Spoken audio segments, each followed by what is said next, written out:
you from Miller Park. The Brewers and the Padres ready for a Tuesday night of Major League Baseball.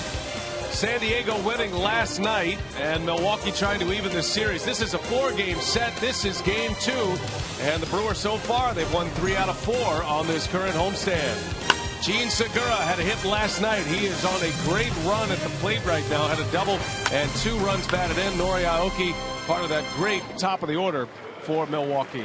And hi, everybody. We welcome you from Miller Park alongside Bill Schroeder. I'm Brian Anderson. Well, much calmer waters here today at Miller Park with the suspension of Ryan Braun now a day old.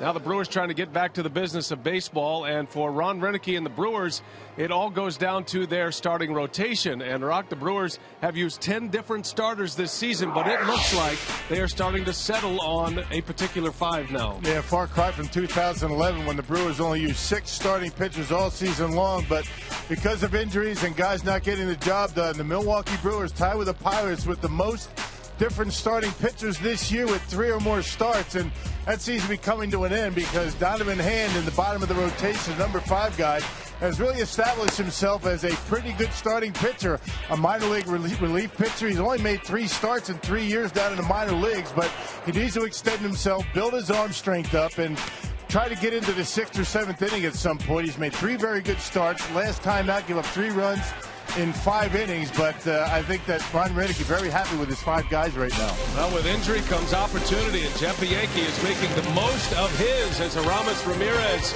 continues on the DL. Craig and Davey will talk hot corner when we come back on Fox Sports Wisconsin.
By Menards. Save big money on all your home improvement needs at Menards. By Miller Lite. It's not just a good time, it's Miller time.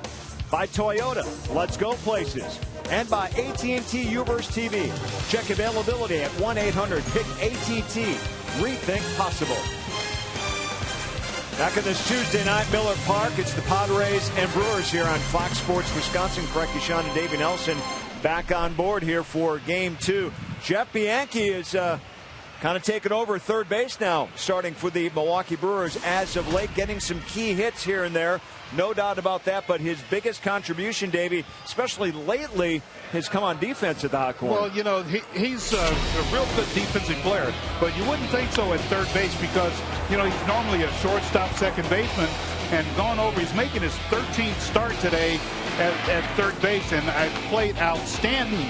You know, the thing about Jeff Bianchi's got good range, very good arm, and great instincts out there at third base. And he's done the job and will continue to do that again here tonight for the Brewers. So game 2, Milwaukee trying to even up the series. They let one get away yesterday.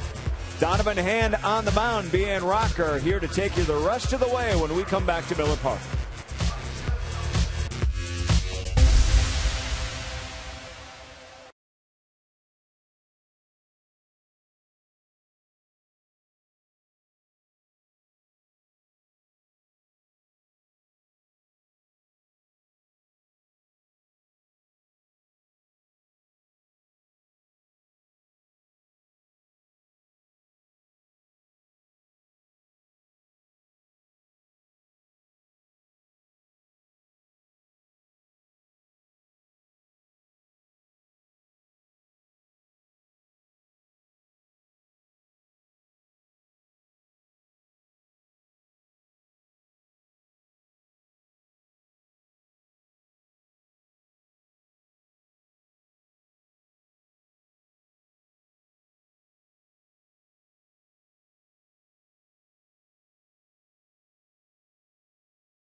Beautiful night for baseball. It is 70 degrees on July 23rd. And Carlos Gomez back in the starting lineup. Missed a couple of games with multiple injuries. He's back in there tonight. Donovan Hand on the mound, and the Brewers ready to take on the Friars of San Diego. There's Bud Black. 7th season as the San Diego skipper, and he has seen his team play very inconsistent baseball. Got off to a slow start, got on a hot streak through May and June, and then they have struggled significantly since June, and they find themselves with a record of 44 and 56, but they're just 8 back. And you see the Piggly Wiggly batting order for Bud Black tonight. Cabrera, Amarista, and Headley at the top. Alonso, Jerko, and Venable in the middle of the order. Mark Kotze, the former Brewer, gets a start tonight. Nick Hundley and Tyson Ross rounding it out. San Diego in 5th place in their division, 8 games behind the Dodgers, and Donovan Hand hoping to establish himself as a bona fide big league starter. Yeah, making his 4th start of the year, 16th appearance overall, but Donovan Hand has not made a start since the 4th of July against the Nationals in Washington. He got a no decision, 3 runs in 5 innings. And Ron Renneke has settled on a rotation with Donovan Hand, a number 5 guy. Just a matter of how long he's going to be able to go in games.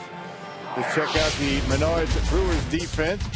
Carlos Gomez back in center field. He had yesterday off, and Logan Schaefer moves from center to left. Everybody else where they were last night. Jonathan Lucroy hanging a sign for Hand tonight. Now, good to see Carlos Gomez back in the starting lineup. And he's been dealing with an elbow injury, also has a thumb injury, And it's just kind of a lot of little knick-knack things for Carlos Gomez, and coming off the All-Star game, needed a couple of days off. So we are ready to go tonight from Miller Park. Everth Cabrera will lead off for San Diego, switch hitting shortstop, and the National League leader in stolen bases. Brewers lost last night 5-3. San Diego with a 4-run 6th inning last night. Gorzelani cruised through the first 5 innings and then ran out of gas in that 6th inning. And I think that's one of the areas of concern tonight with Donovan Hand. These are 2 pitchers, Gorzelani and Hand, that have spent most of the season in the bullpen. Bouncing ball, Segura gloves and throws one away. And fortunate that one doesn't end up in the seats, and that'll be an infield hit for Cabrera. Yeah, Cabrera very fast, and no chance for Segura to get the out. Probably should have held on to it. But just like last night, the Padres trying to get something going in the first inning. Just out of the reach of Bianchi. Once it got behind by him, it was going to be a base hit. So a leadoff single for the National League stolen base leader. Everth Cabrera has 34 steals and has been caught 8 times.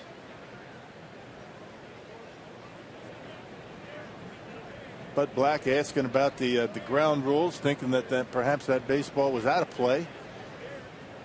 But the umpiring crew say no, it wasn't. Bud Black apologizing. I get it. I see the net. Eyes aren't what they used to be. It's worth a shot. Now that net that covers the camera well, that saved a base for the Brewers. Padres have a lot of speed at the top of their batting order with Cabrera and Amarista. There's the net that has saved many of extra bases and errors, and has also saved many a cameraman and equipment.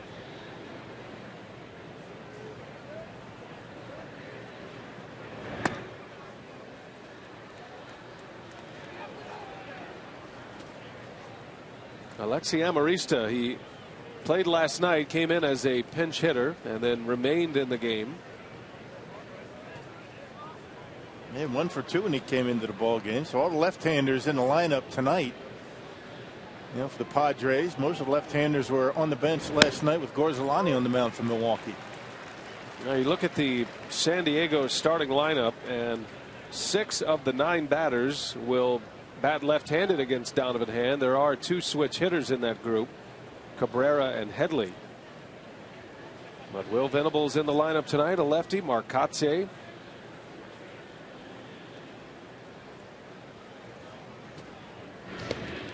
Close play at first. Cabrera's a great base stealer. He had 44 last year. Led the National League last season, and the first Padre to ever lead the league in stolen bases. And his first base coach, one of the great base stealers, Dave Roberts. Yeah, 34 out of 42. That's a pretty good percentage. That guy there could steal some bases in his day. They're doing all they can to keep him close. Yeah, Hand got a pretty good move. He's pretty quick. His feet are quick. Trying to hold runners close as best he can.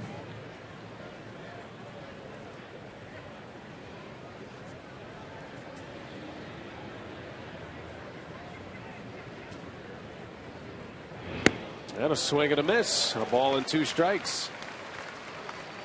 Hand likes to work quickly. That obviously changes when you get a base runner on, especially a base runner the caliber of Cabrera. Well, cut fastball getting under the bat that time.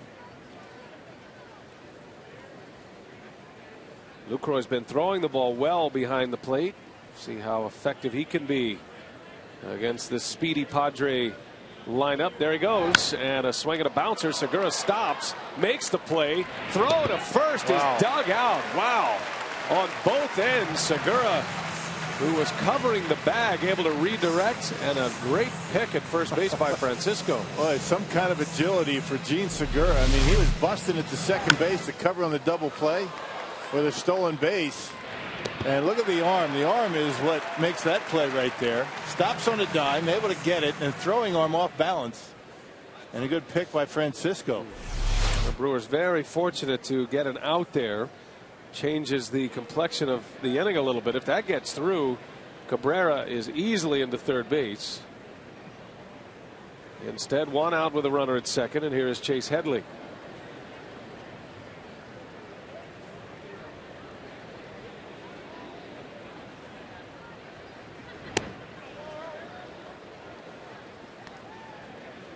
Headley, the Silver Slugger at the third base position last year in the National League. Also won the Gold Glove last year. It's been a down season for him. He was 0 for 2 last night. Headley had a couple of walks last night. He's hitting just .234 coming in. Led the National League in RBIs last season and has just 32 this year.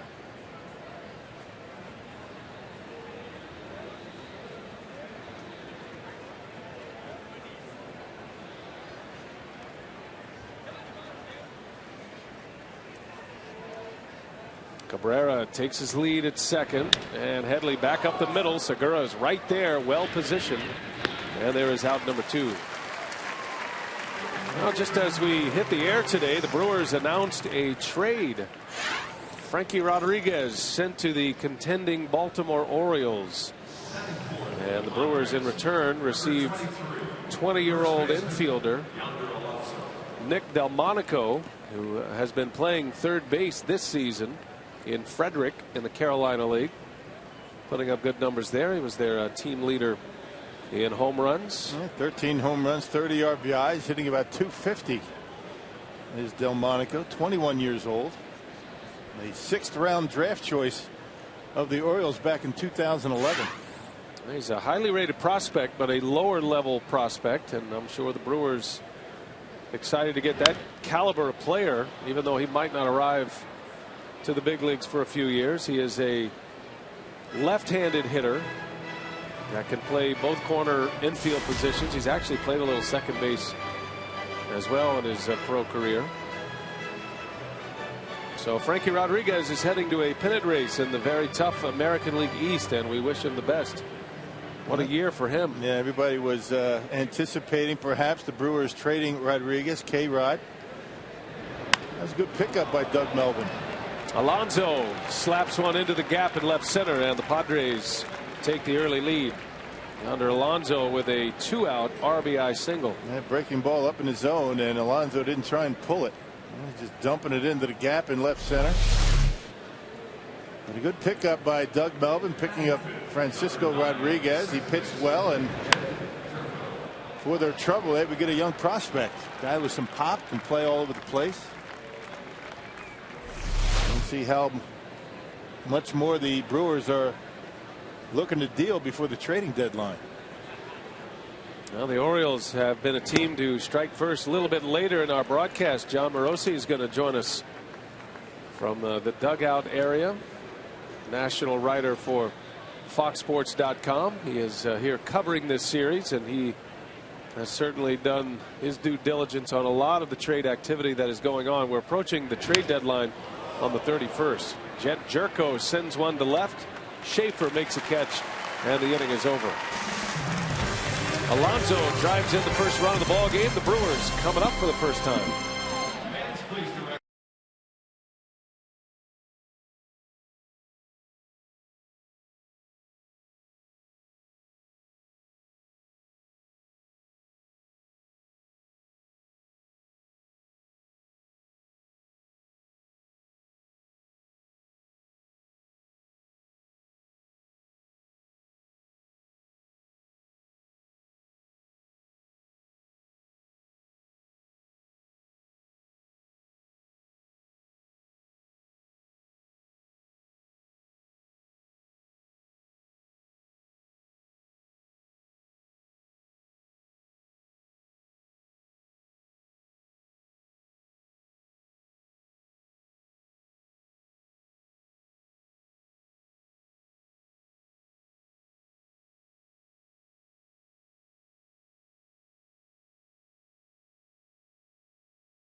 Nothing Padres on a 2-out single by Yonder Alonso. They have the early lead this evening.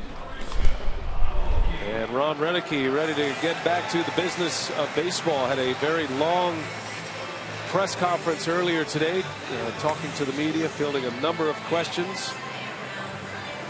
And Renicky trying to get his ball club back in the winner's circle after a loss last night. Here is the Piggly Wiggly batting order.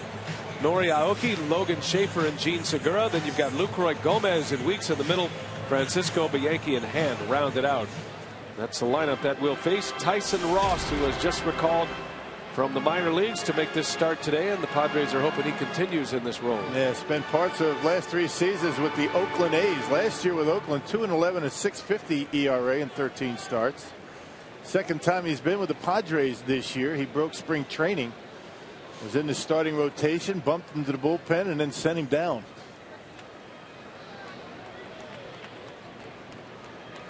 Ross has good stuff. He pitched well out of the bullpen, and you can see right away he has a big arm. 95 plus with the fastball, Tyson Ross. Nori Aoki leading the way for the Brewers again. Had 2 hits last night, and he rips one to right field. His bat's starting to heat up. And Nori, a streaky hitter, and hopefully for the Brewers, he's starting a hot streak. Got that 2-seam fastball, does Ross. Got it up in the zone that time, and Aoki able to bang it into right field.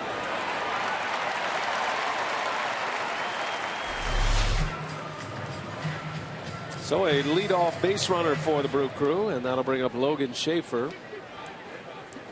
Schaefer figures to get the lion's share of the starts in left field.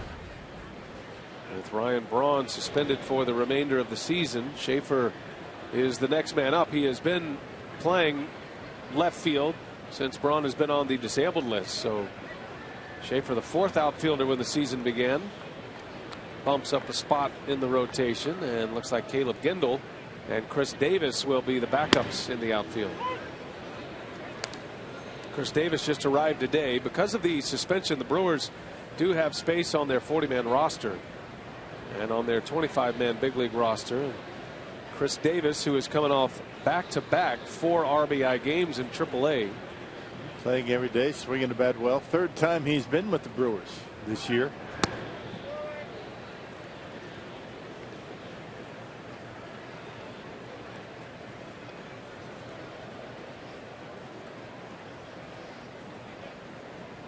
Schaefer's done a nice job. He's hitting .230 overall with 2 homers and 18 runs batted in. Can't really take the full season numbers of what he has been lately as Aoki takes off. The throw to second. He is late. And a stolen base for Aoki.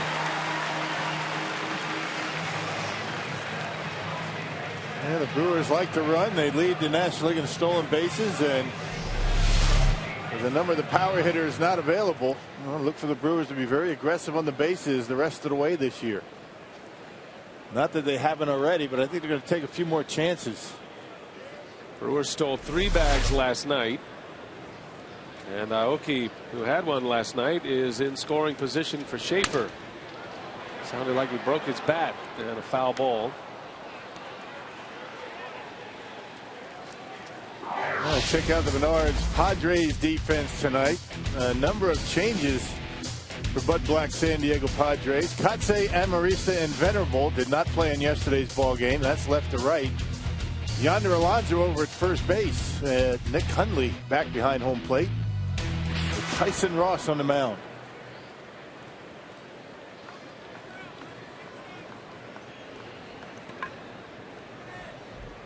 Two and 2 on Schaefer. And down he goes. Pretty good looking breaking ball from Ross. There is out number 1. Ross dislocated his left shoulder, his non-throwing shoulder, while at the plate earlier this year. He had a base hit off Clayton Kershaw of all people, and on the swing that produced the base hit, had a dislocation of his shoulder. So he spent some time on the disabled list. And when he came back, the Padres felt like he showed good enough stuff as a reliever that they wanted to make a starter out of him and have him go stretch out in the minor leagues, build up some endurance to be a starting pitcher, and this is his first game back in that role for San Diego. He made 2 starts down in the minor leagues. Got called up today after being sent down on July 9th. Had a rough go with the Oakland A's over in the American League. Parts of 3 seasons. Facing Gene Segura with a runner at second and 1 out. Segura had a hit last night. He drove in 2 runs, had an RBI double in the first inning, drove in another run with a ground out. And a bouncer to third. Headley, the Gold Glover from last year, makes the play for out number 2. The Padres pretty solid defensively. They're up near the top in the National League in team fielding percentage. Currently sitting at 4th with 49 errors on the season.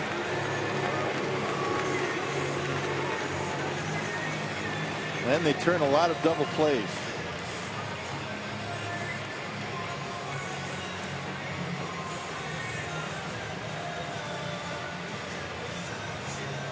Now here is Lucroy now with 2 away. Well, the Brewers just do not have the firepower to bang each and every night, and it is going to be so important the rest of the year to play good fundamental baseball offensively, getting runners over and taking advantage of opportunities. The Brewers were unable to advance Aoki after he stole second as Schaefer struck out, and Aoki still at second base with 2 away now.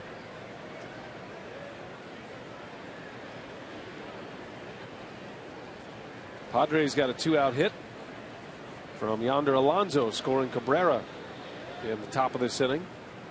Lucroy trying to return the favor.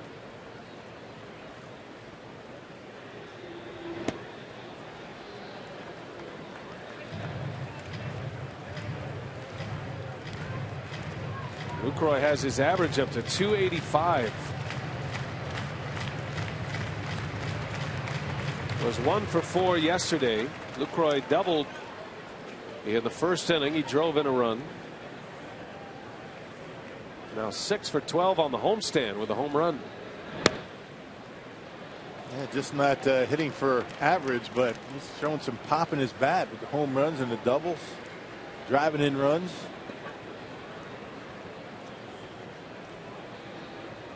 Who would have thought that Lucroy and Segura would be in the middle of the batting order, 3 and 4. Segura 3 and Lucroy 4 going into spring training. If you told me that, I thought you crazy. Yeah, it's been one of those years in Milwaukee.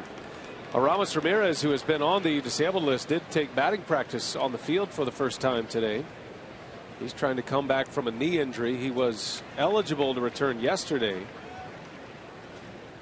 and he said he's not sure how long it's going to be. Could be a week, could be 2, but he is improving, and he's hoping to get back in the lineup as soon as possible. 3 and 2, a 97-mile-an-hour fastball from Ross. And he's got a 4-seamer, a 2-seamer, slider, and he's working on a changeup. Talking to John Shelby before the game, who is the acting hitting coach tonight. Johnny Naron under the weather. He's not here at the ballpark. Shelby says he remembers Ross over with the American League and the A's. There's John, hitting coach tonight.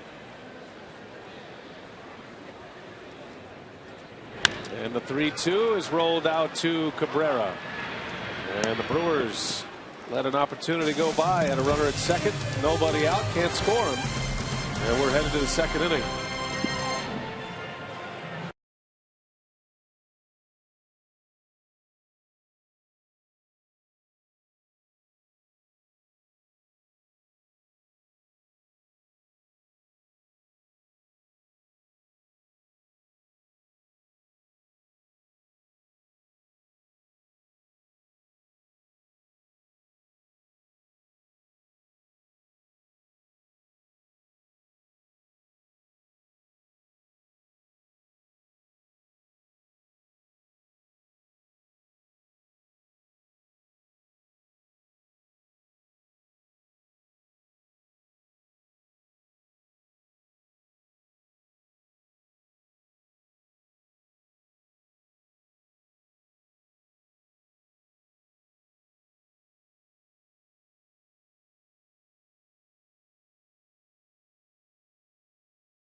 Padres have the early lead tonight, 1-0 on the Alonso RBI single.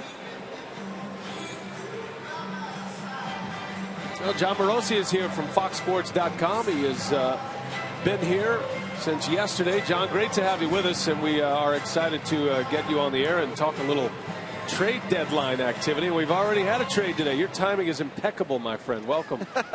Thank you very much. I have a much better seat from here than I normally do upstairs, so thanks for having me on, Brian. I appreciate it. You have to be wary of foul balls. Just hang there by Woody. He'll tell you when to duck. I have my glove with me right now.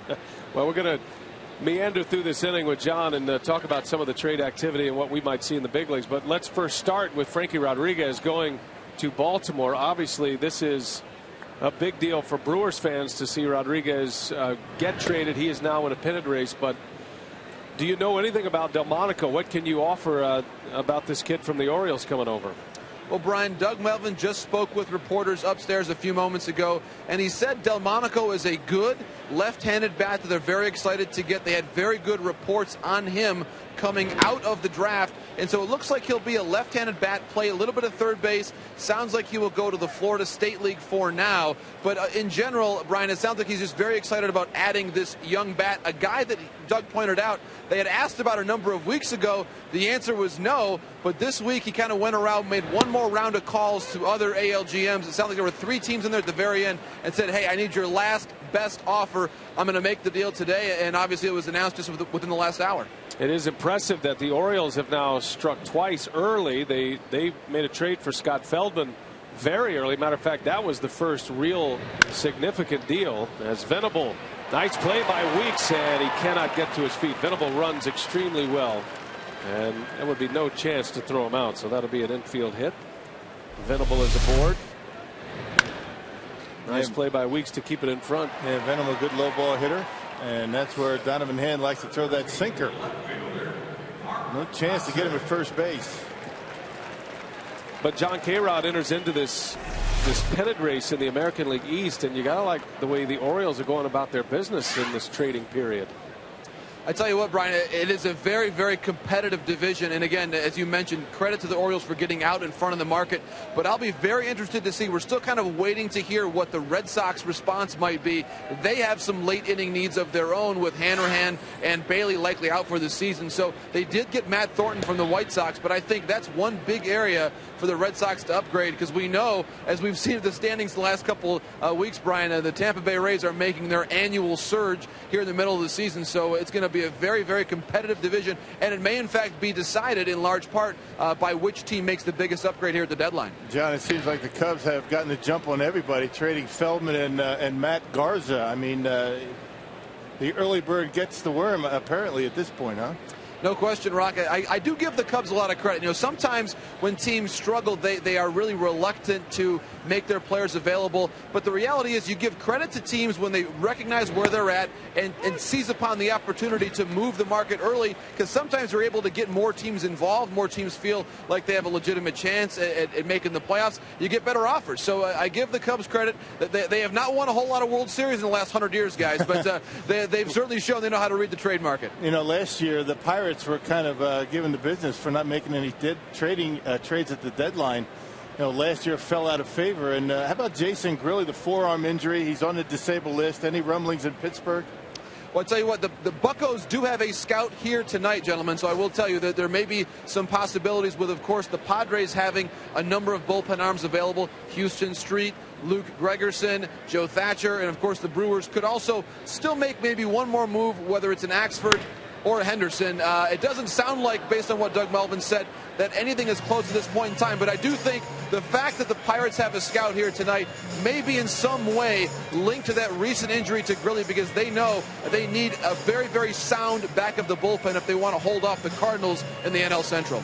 And it's always interesting when you're talking about same division trades, and those are rare, but they do happen for the right package. I know the Pirates are a lot better positioned to make a deal this year than they were last year. They felt like they had the right pieces last season. They did make a couple of small trades. As you look around the landscape of baseball right now, John, what is the biggest need out there for a contending team? That's a great question. I think the team I'll mention to you, Brian, is the St. Louis Cardinals.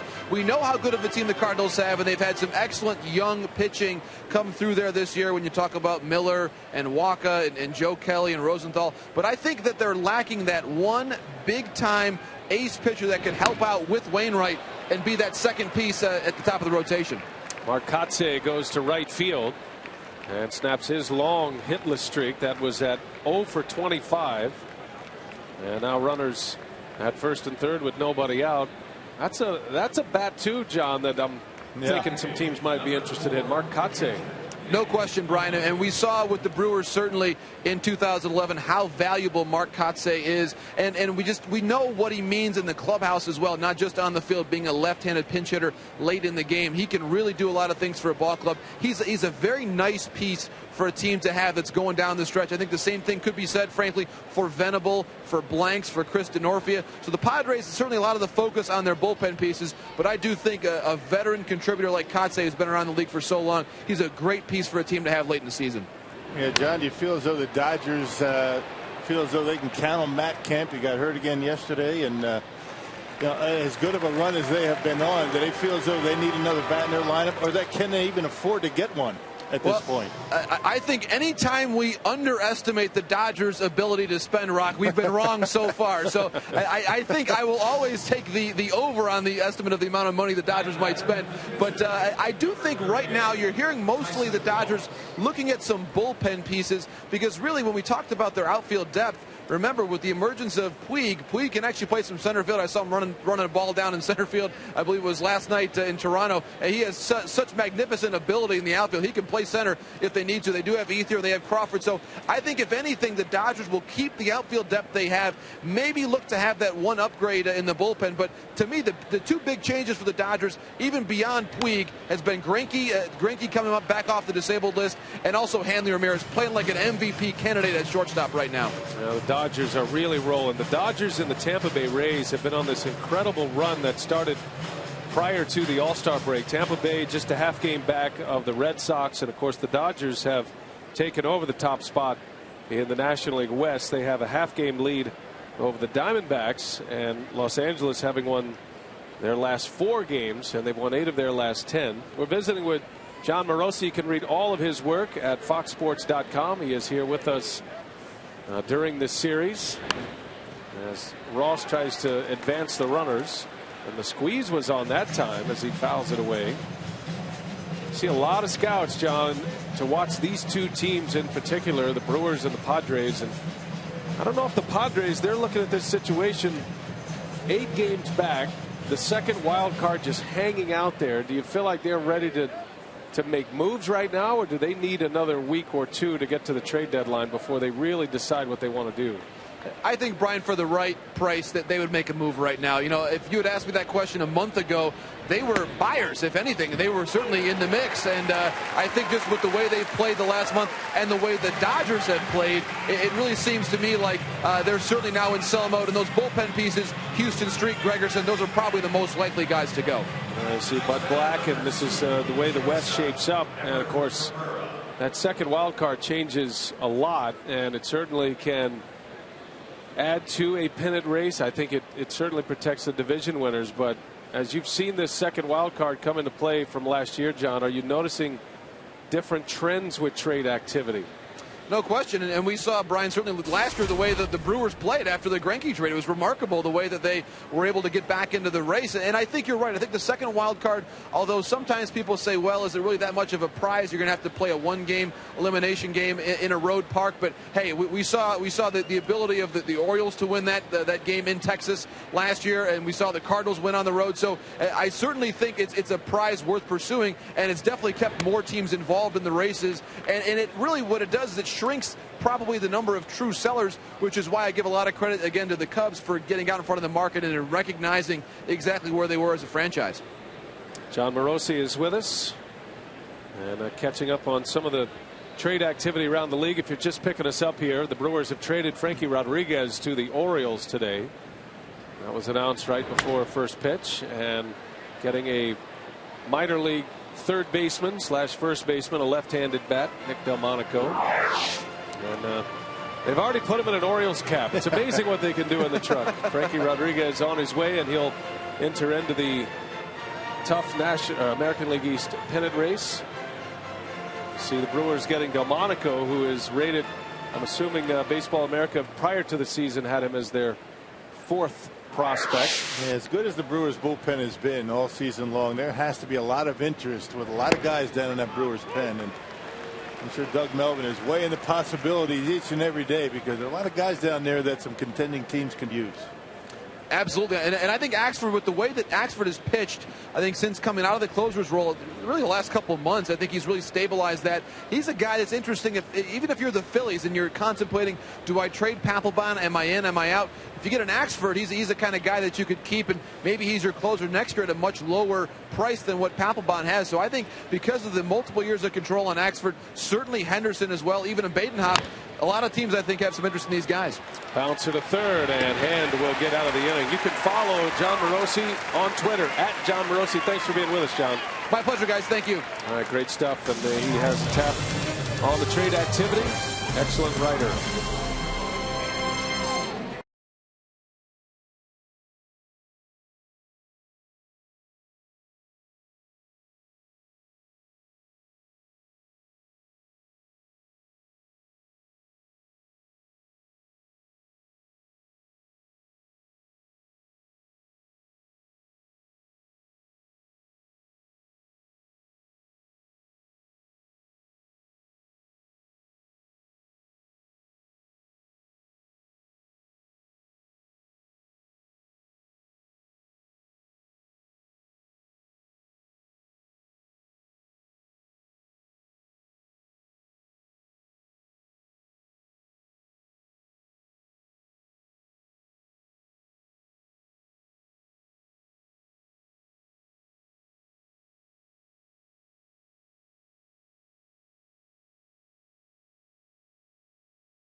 A jam in the second inning with 2 on and nobody out. And now Carlos Gomez ready to lead off, returning to the lineup after 2 days off. Some injuries that needed healing up. Gomez had a good run against San Diego on the West Coast earlier this year. He was 4 for 8 in the series against the Padres. And he leads off this second inning. Gomez enters in today as the Brewers' top home run hitter with 15. 46 runs batted in. Gomez hitting at .292, and one of 2 All-Stars for the Brewers this season, he and Gene Segura.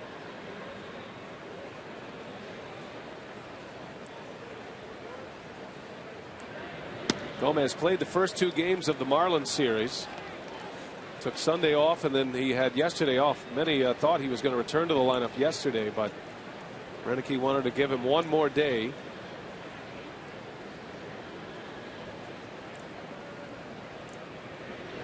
I would imagine as much of a mental break for Gomez as it was a physical break. He had some things that have been bothering him, so 2 days off. Did not really have much of an all-star break. Of course, it's a good way to spend your all-star break at the all-star game, but certainly not time off.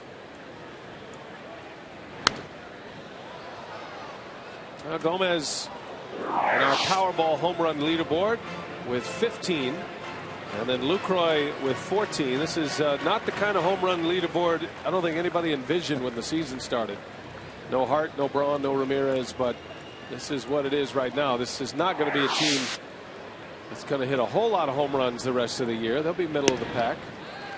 Gomez draws the walk. Hey, Gomez usually responds pretty well after some time off, maybe a day or two, and Ron Renicky gets a sense for when Gomez needs that. He didn't look really good at the plate for a couple of games, so sits him down, and that mental break is as much to do with what was going on with Gomez as anything, and lead off walk. Gomez just 3 for his last 40 at the plate. And he draws the walk to start the inning, and that's twice the Brewers have had their leadoff batter reach. And here is Ricky Weeks. Thanks to John Morosi, spending a little time with us. Yep, dialed in, isn't he? Yeah, he has certainly a good feel for what's going on in the trade market right now, and it's good to catch up because it certainly could affect the Brewers. And that's why we wanted to have John on with us, and we appreciate him giving us a little national perspective on the Braun suspension yesterday as well. He was available to us to do that.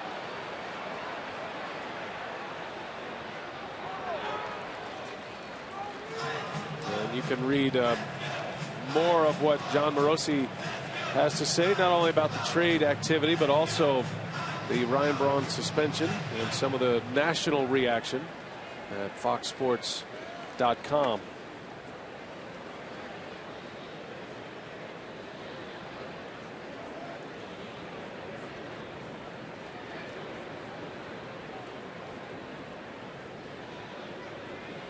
Gomez looked like he had a base stolen before that foul ball by Weeks. And that one misses away. 1 ball, 1 strike. These two teams like to run, the Padres and the Brewers. Gomez with 21 steals. He's only been caught 3 times. He is currently 5th in the league in stolen bases.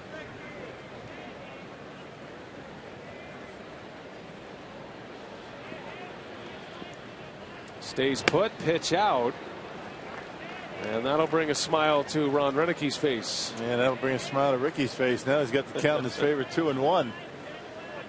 Interesting pitch to have a pitch out. These two managers are great friends and probably so close they think alike, and one trying to get over on the other. And Renicky gave Bud Black a little wink right there. Like, yeah, I'm on you. And now a close play at first. That skips away. Gomez will hold his ground. He might have been out had they held on to that baseball. I think the umpire flinched, thinking about bringing him up. John Hirschbeck over there. And that ball was caught. I think he might have been out. I'll tell you, that's close to being an error on Alonso.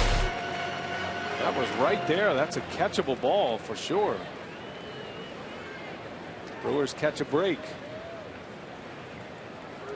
So now 2-1 to Weeks after the pitch out.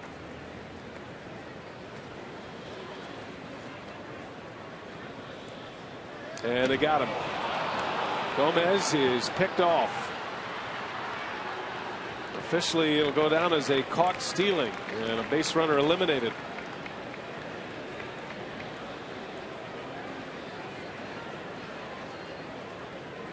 Well, not a whole lot of new news on the Ryan Braun suspension today. There was a statement released by Mark Atanasio after the ballgame last night, and this was Atanasio's statement. We are disappointed with the news today of the suspension. Clear that Ryan used bad judgment, and we accept his apology and believe that he should be given the opportunity to redeem himself. Mark continued to say that we've always been and continue to be supportive.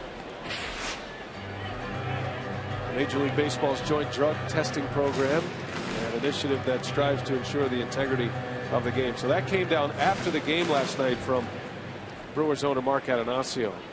Ron Renicky did speak to reporters today in a very long, very thorough as he could be. I thought it was a great press conference, actually. I thought he did a terrific job kind of outlining the club's mood of it as Weeks takes a call at strike 3. So now back to the business of baseball, and if there is a next step, it'll be a statement from Ryan Braun, which is up to Ryan Braun and his team. Yeah, difficult position that the Brewer players and coaching staff were put in last night after the game, having to answer the questions regarding the suspension. And these guys are used to answering questions about the game, about pitching and about hitting. And and defensive plays. When they're asked about things like that, it puts them in an awkward spot, and they did the best they could.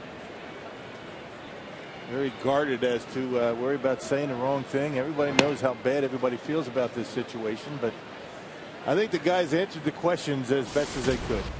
Yep. And they're all in a tough spot, the entire organization, because Ryan has not spoken about it himself. So until the subject speaks about it, says what he has to say, if he's even going to do that, I'm not sure. But it's hard for anyone to have those conversations. So that was the new news of the day on the Ryan Braun suspension.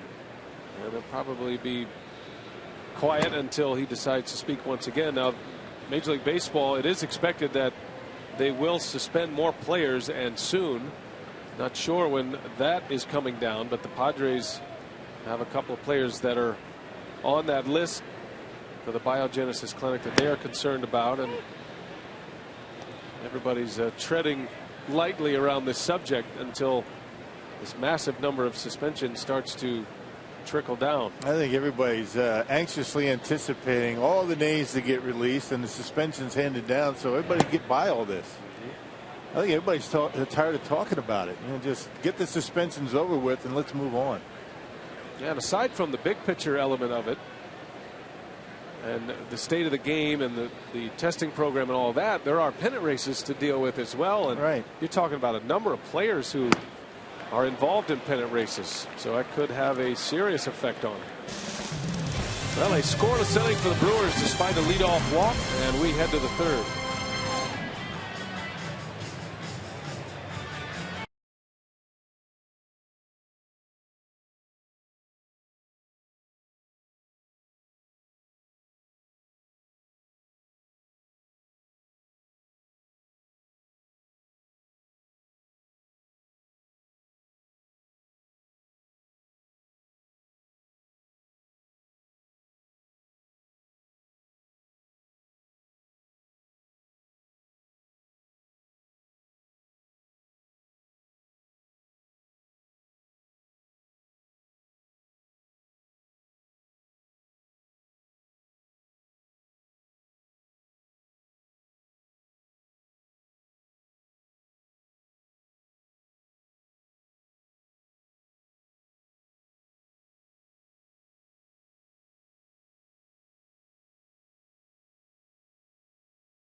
Brewers trail 1-0. The Brewers without left fielder Ryan Braun. They are now without closer Francisco Rodriguez, so there are opportunities for playing time. And so tonight on our AT&T Twitter poll, we're asking fans to weigh in on @FSWisconsin on who will be the best left field replacement. Chris Davis called up for his third stint with the team. Caleb Gindel, who has made 7 starts at the position, and of course Logan Schaefer, who we have seen the majority of the time with 26 starts in left field. He's hitting over 300 in his last 12 games. So BA, it will be interesting to see how these three split time. Yeah, indeed, and how not just the outfielders acclimate and who earns the most playing time. Schaefer's going to get that first shot, but also the bullpen situation now, Rock, with K-Rod being traded to Baltimore earlier today, and now the bullpen is a man short, but they'll have somebody here tomorrow, I assume. Yeah, well, the Brewers have to establish a new closer. Is it going to be Axford? Is it going to be Henderson? And we'll see who trots out of that bullpen tonight, so the Brewers have a lead late. And Donovan Hand's hoping to be in that position as he gets Amarista to send one skyward to Gomez for out number 1. Well, our carsoup.com email the booth question tonight comes from Rick in Milwaukee. Who do you think will become the Brewers' full-time closer? I think it's going to be Jim Henderson right away. I think that John Axford has really thrived in the role that he's in. The 7th or 8th inning guy. He can actually eat up 2 innings. And Henderson was the guy before K-Rod came on board. And we'll see. Just to disagree with you, I'll say John Axford. Okay.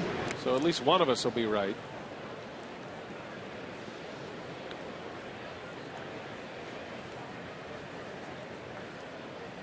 Henderson had the job. He was 9 for 9 when he was injured. K-Rod took over, did a great job.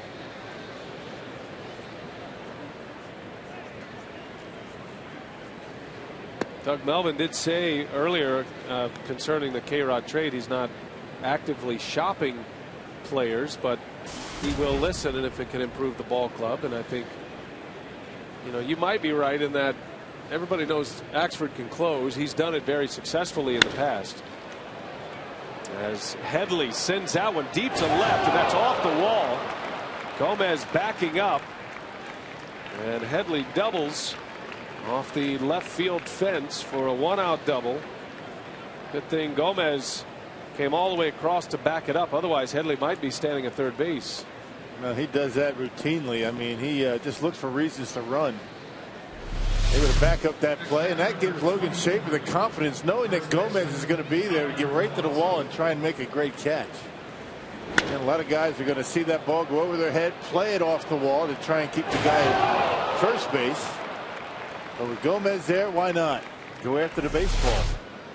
Well, it seems like every time Donovan Hand leaves one up in the strike zone, the Padres are teeing off. Padres have 5 hits. They scored their run in the first inning on a 2-out single by this man, Alonso. Hand worked around 2 hits in the second. Padres had 2 on with nobody out, and Donovan Hand was able to get through the inning.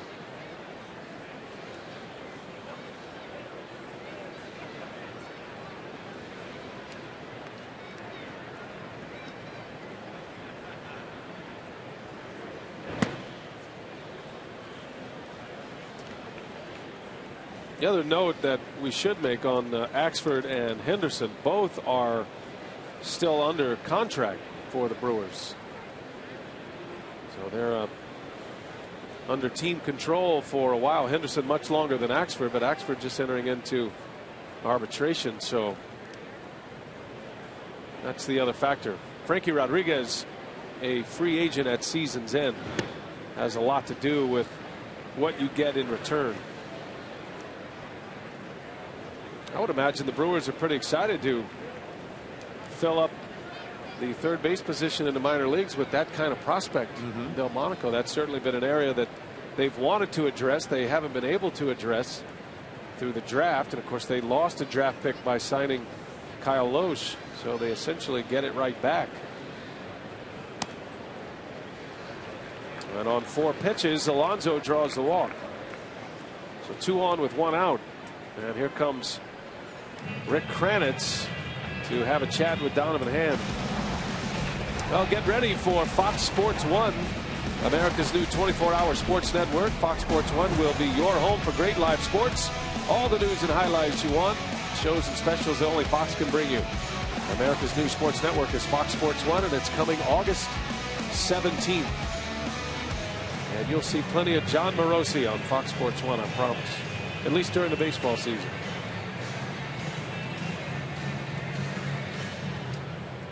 Next batter is the second baseman, number 9, Jed Jerko. So Hand in trouble again. 2 on behind him.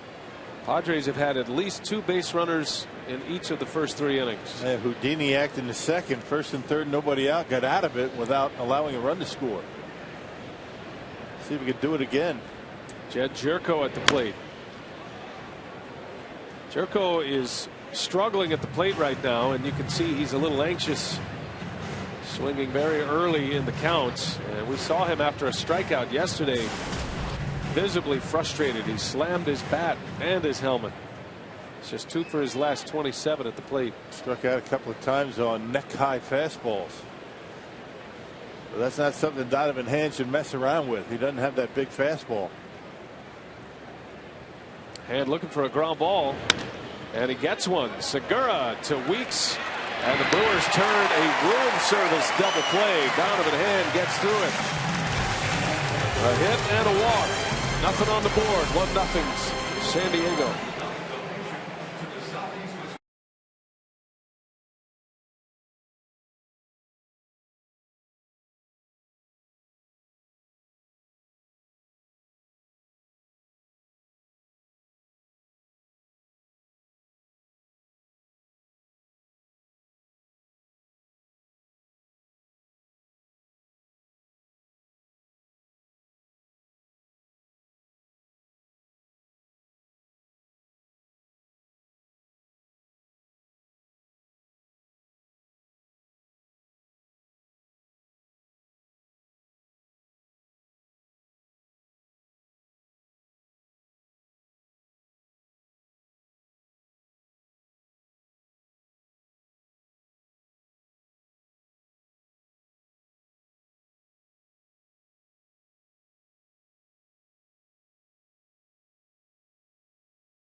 Park, if you're just joining us, the Brewers tonight trading closer Frankie Rodriguez to the Orioles for prospect Nick Delmonico, a slugging third baseman in Class A.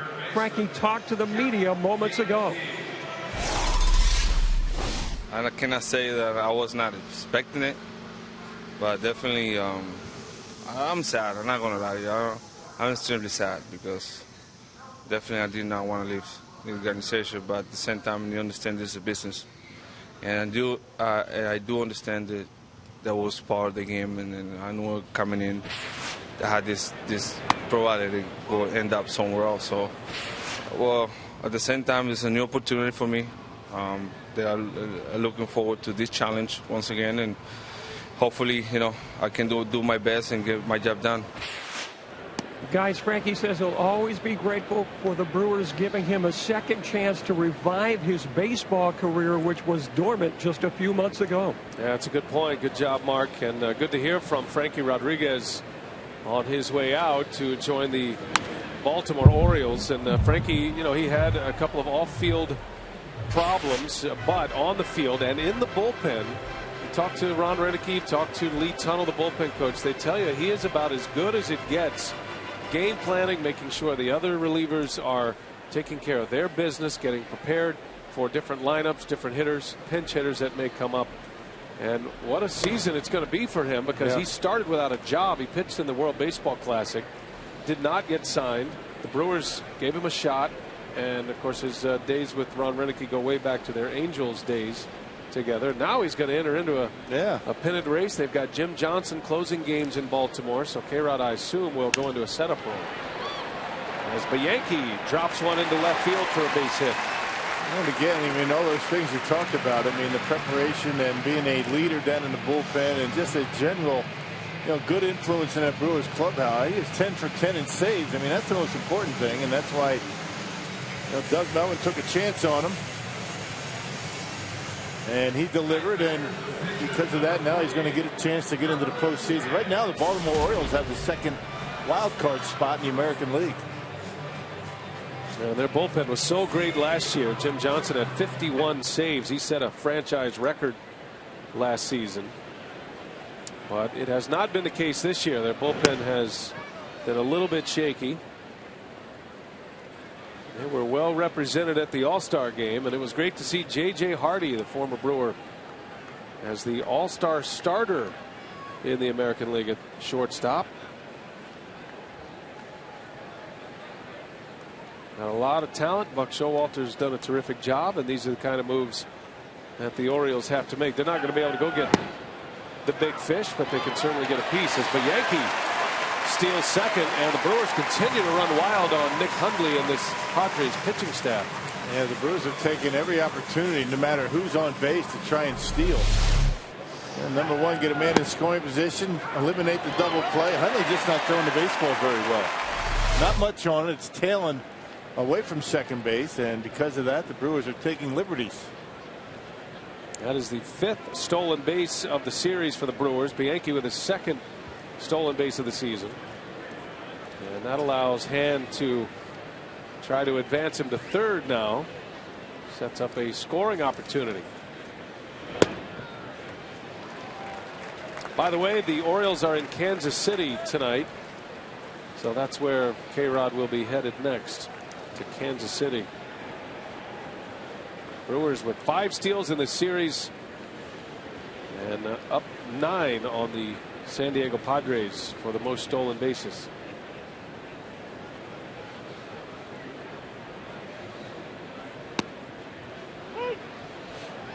That's just a nice, easy delivery, and it just kind of explodes out of his hand. 96. I think he's hit 97 tonight. Got a slider and a changeup to go with it. He gets his good sink because of a very short stride. For a big guy, he doesn't have much of a stride. Wow. That is up and in on Hand. That's going to be a hit by pitch, and Hand is down, writhing in pain here. And he is clutching at his right hand, and this is not good. No. A right-handed thrower. Yeah, that's about worst case scenario right there. If you're going to get hit, just don't get hit on the right hand. If you're a right-handed pitcher, he gets it right on the wrist, and I'd be very surprised if he's going to be able to continue. Oh, yeah, that's a tough break. Man. Athletic trainer Dan Wright is tending to Donovan Hand. Take a listen. It sounded like it hit the bat, but that was all bone. There's not much meat where that ball hit him. It feels about as good now as it's going to all night. As the game goes on, the longer he stands there, the more that's going to stiffen up. You can see the quivering of his hand right now. Obviously in extreme pain. It'd be one thing if he's a position player. We'll see as a pitcher. He's going to try to give it a go. A hit by pitch. Hand to first base. 2 on, nobody out. But it might have come at a price for the Brewers starting pitcher. You can just see the reaction on his face. That's not good. Hey, Sunday, August 4th, the Brewers take on the Nationals at 1:10 p.m. and all fans in attendance get a Harvey Keene bobblehead. That's compliments of Capco Metal Stamping. Visit Brewers.com for tickets.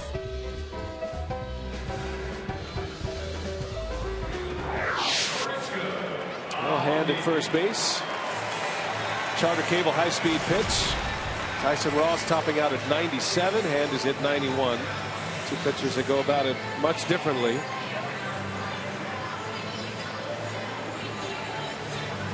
So the Brewers with 2 on, nobody out, top of the order coming up.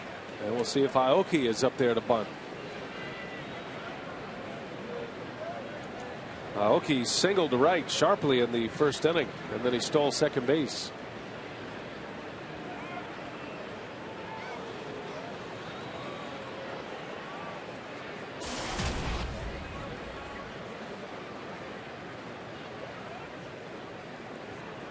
A lot of traffic on the bases. They've not had a 3-up, 3-down inning just yet.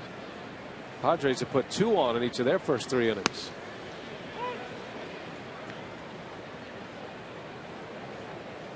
Tyler Thornburg is loosening just in case. He is the Brewers' long man. Did pitch last night. Worked a scoreless inning in the Padre 9th.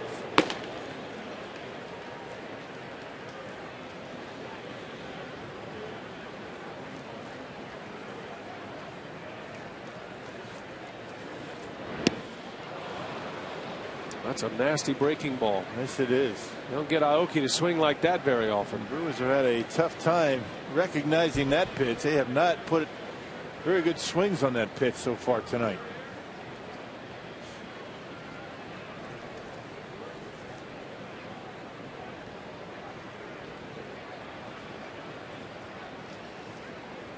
So Ross has him down 0-2. And Aoki up the middle, diving stop. Jerko just does get it out of his glove for the out. Well, great play by Jed Jerko. And with Donovan Hand running, he had a little extra time and he gets the out at second base. And Nori gets the slider this time, just tries to put the bat on the baseball, and because the pitcher's running to second base, they're able to get the force. Jeff Bianchi over at third base with only one out. That's a nice play up the middle. Donovan Hand is on his way into the Brewer clubhouse with Dan Wright. So first and third with one out. And here is Logan Schaefer. They figure Aoki's going to be on the move here. Yeah, 2 stolen bases already. Aoki had one in the first. Ross has already picked off one base runner. He got Gomez in the second.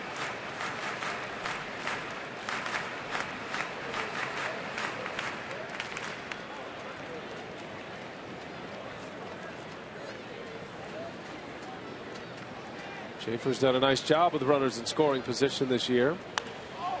And he pulls that one foul. Setting about 60 points higher with runners in scoring position than his overall batting average. Good speed all the way around, so it's going to be tough to turn a double play for the Padres, but they turn a lot of double plays. Second most in the National League.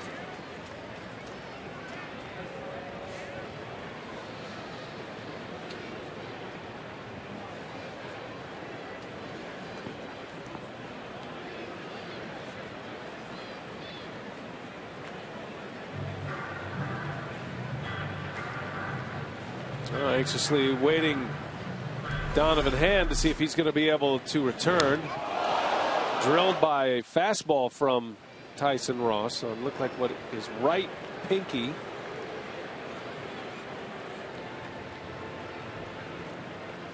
Stayed in the game to run. He was just forced out, which will give Hand a little extra time down in the trainer's room.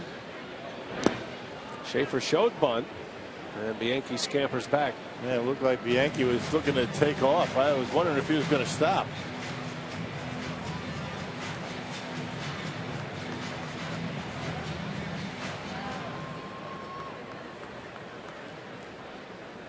You got a couple of young pitchers with a lot to figure out on the mound. You can almost see the wheels churning for them. This game has a very slow pace. There's been a lot of activity on the bases. Now Ross throws it away. A run will score, and Aoki into second. Well, a gift run for the Brewers on a throwing error by Ross. And the effects of the running game paying off for Milwaukee in this inning. We're all tied at 1. Big lead by Nori. That throw not even close. That'll be an E1. So the Brewers get a gift run here in the third inning. Tie it up. Thank you very much. Oh, Hand is back. That's a good sign. He's putting on his jacket as well. So apparently he's going to go give it a try.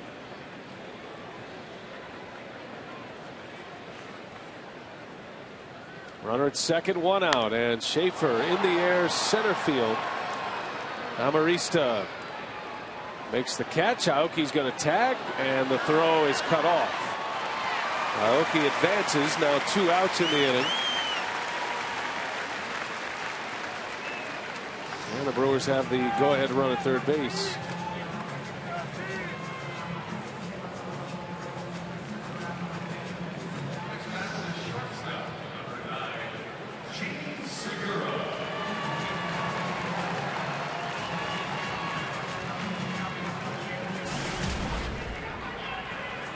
Here is Segura now with Aoki at third. He bounced out to third base in his first at bat.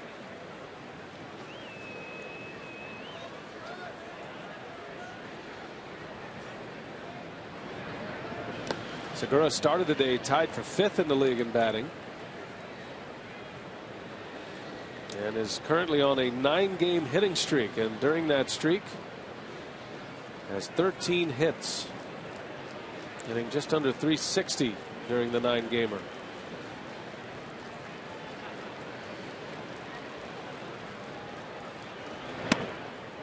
One of those patented infield hits would work right now.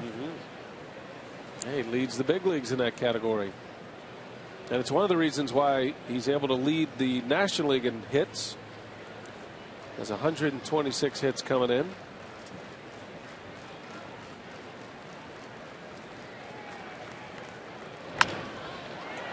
Got jammed, a bouncer to Cabrera, and that will end the inning. So the Brewers strand another runner in scoring position, but a throwing error allows the game to be tied. His hand looks like he's going to return.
Piggly Wiggly, the official supermarket of Fox Sports Wisconsin.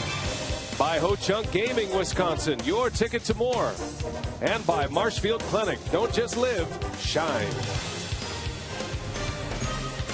Tuesday night in Milwaukee.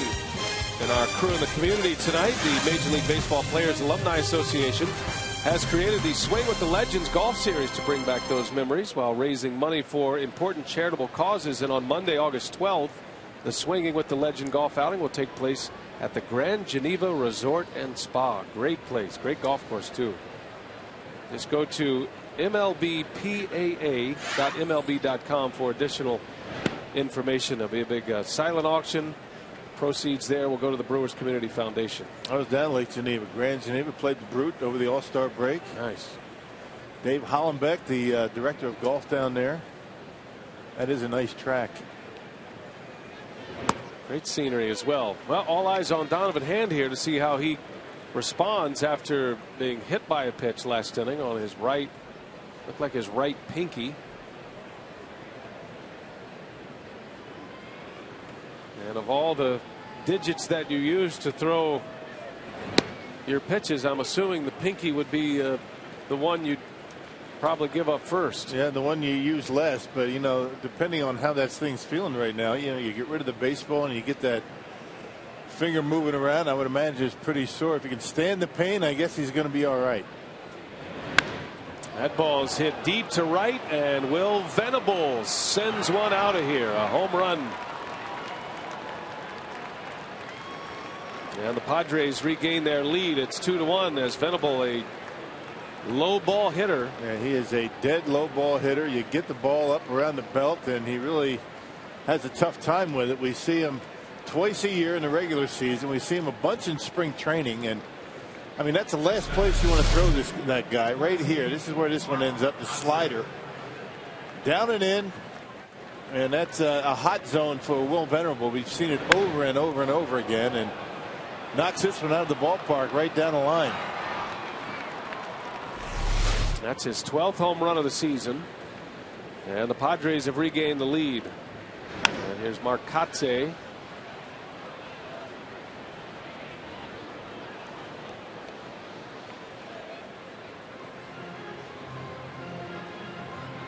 Kotsay's been mired in one of the longest slumps of his career. He was still upbeat about it. He said, you know, I haven't swung the bat well, but I'm that much closer to a hot streak. He knows there's a hot streak around the corner, and that's where you have to think about it if you're Mark Kotsay. And he's been such a good hitter his entire career. It's like sales, right? Every no you get is closer to a yes.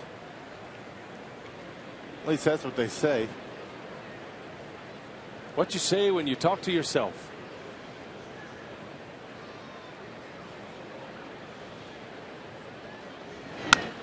And Kotsay hits hand, and the throw to first in time. I think that got him on the thigh or the hamstring, somewhere around there.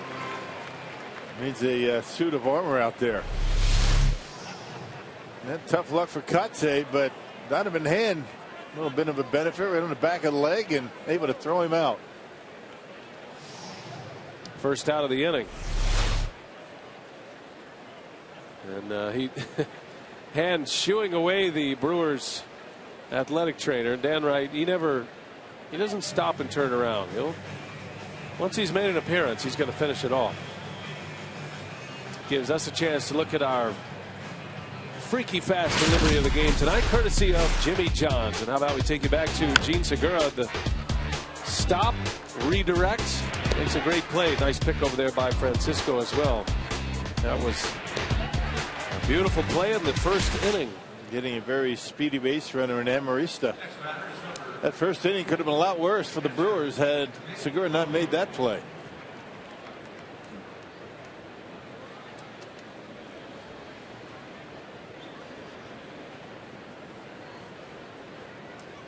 Here's Nick Hundley now with one away. Been a rough day so far for Donovan Ham. You know, we had a guy down in the minor leagues, you know, when I was with the Brewers in the minors and AA and AAA. His name was Dave Greer. It seemed like every time he pitched, he got drilled 2 or 3 times. Line drives, one hoppers back to the mound, and not a bad pitcher, but, you know, very similar style to Donovan in that, you know, he doesn't throw overly hard and considered himself a pretty good fielding pitcher when you consider he had a quick glove and he knocked a bunch down with his body. Nice. Had to have the self-preservation glove. That one's up the middle, and that will fall for a base hit. More base runners for the Padres, and Donovan Hand not on his game tonight. He's only given up 2 runs, but San Diego now at 7 hits. Anytime he gets the baseball up, he seems like they're taking advantage of it. Hey, come out to Miller Park as the Brewers host the Washington Nationals Friday, August 2nd through Sunday the 4th. For tickets, call 414-902-4000 or visit Brewers.com. And remember, Sunday's Harvey Keene bobblehead day.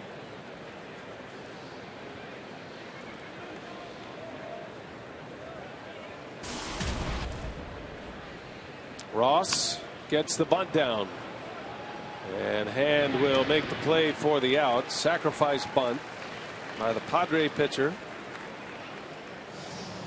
And now 2 outs with a runner at second base.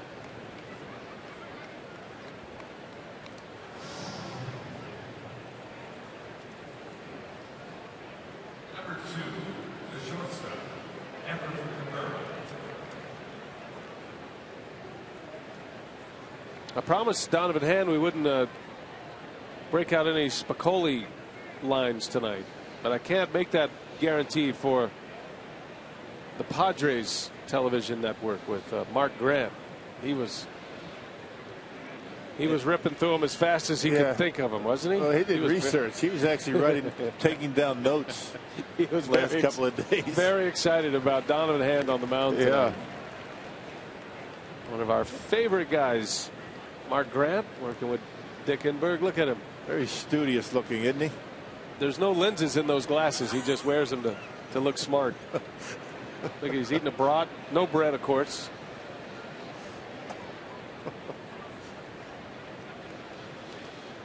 The master of his domain, Mark Grant. Who bears a striking resemblance to the Padre mascot, the Friar. Yeah, he does. They've never been seen in the same place at the same time.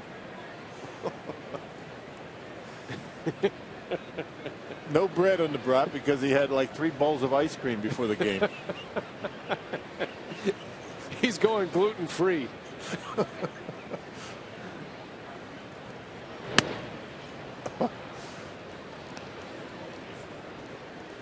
Good thing about Mark Grant, he comes in, you know, and as we customarily do with the other broadcasters, we'll exchange information. He'll ask about the Brewers starting pitcher. We'll ask about the Padres pitcher and whatnot. The thing is with Mud is you got to tell him at least 3 times. Yeah. The retention value is pretty minimal. I literally gave the Donovan Hand story to Mark Grant 3 times today. And I know he wrote it down twice. Absolutely he did. He's well intentioned, then he just can't remember where he put the notepad. Right.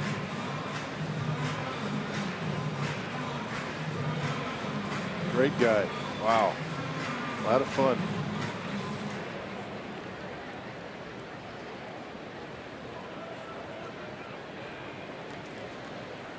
Everett Cabrera in a 2-2 count. Padres have a runner at second. They have a run in this 4th inning on a home run by Venable.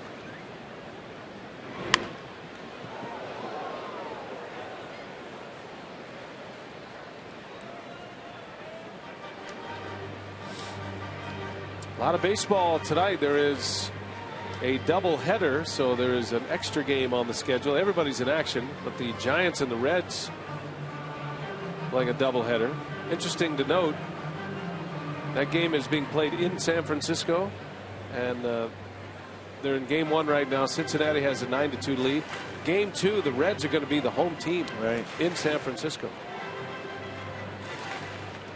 Brewers have a doubleheader coming up in Chicago on the next road trip. Yes. A day-night doubleheader. Split doubleheader on Tuesday. Yep. Bouncing ball, Segura. And he'll fire to first in time to win the inning. And Hand gives up a home run to Venable. Padres regain the lead 2-1.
For just $20. See the Brew Crew in the Zoo. Get 1 Terrace Reserve ticket to select Brewers games and 1 2013 adult admission ticket to the County Zoo and a free beverage tumbler.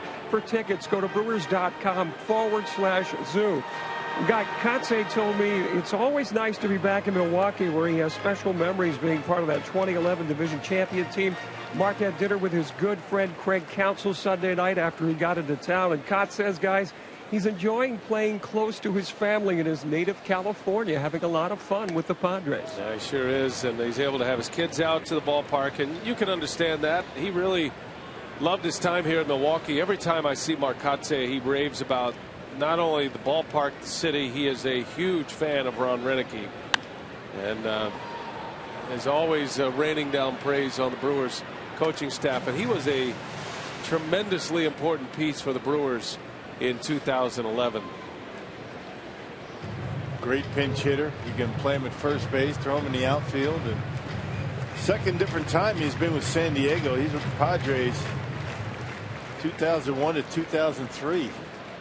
Spent all of last year with San Diego. Well, he's always wanted to pitch. He was a pitcher in college, and a very good one, left-handed, of course. And he still feels like he can do some things on the mound. He's waiting his chance. He told me that Bud Black promised he would, at some point, if it works out and they need a position player, he would get in the game. Unfortunately for Kotze, the Padres are carrying 9 relievers right now, so they'd have to go deep into extra innings. Well, what a star he was in college. Well, you never know. But, blowout victory, loss. Maybe they throw him on the mound. And I would imagine Bud Black's a man of his word. I think he's going to get him in there somehow. There's a strike to Lucroy. Brewers have 1 run on the board. That came last inning on a throwing error from Ross, trying to pick off Jeff Bianchi at first base. He threw it away. Or rather, Nori Aoki, I should say. Bianchi scored the run.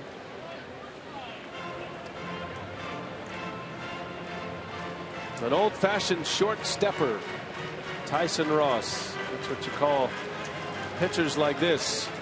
Doesn't have that long stride. You can actually see his landing spot is much shorter than even Donovan Hand's. He's 6'6", and he does not take much of a stride, and that's why he gets good sink on his fastball.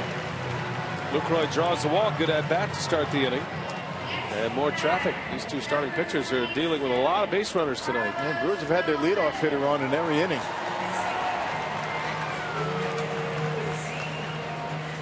Now join us as we take the ultimate Lambeau leap to benefit Special Olympics. Live out a cheesehead's dream as you rappel down the Lambeau Field wall. August 7th. Visit foxsportswisconsin.com/supports to learn more. I just read them. I didn't write that. Rappel down the wall? No, every cheesehead's dream. I can handle rappel. Knocked down by Jerko. Throw to first is in time to get Gomez. Oh, Jed Jerko diving both ways tonight, making excellent plays. I don't think you offended anybody by saying cheesehead. I mean, that's, no, I'm just saying. I just read them. It's a term of endearment. That's what it is. I mean, you're now a cheesehead. Oh, You've been here a number of years. I actually have a cheesehead. Only non-cheeseheads have a tough time saying that word. People around here don't like it when somebody else says it. So Lucroy, the tying run in scoring position. And here is Ricky Weeks.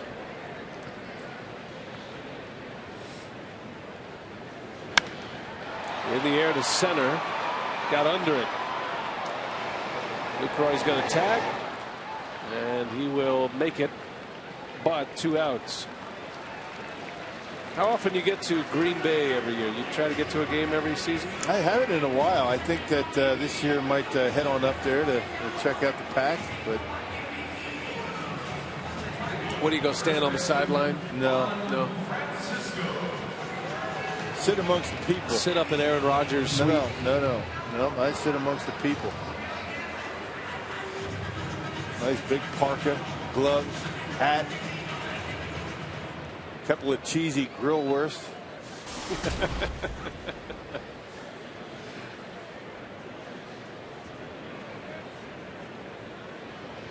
Here's Francisco. First preseason game right around the corner.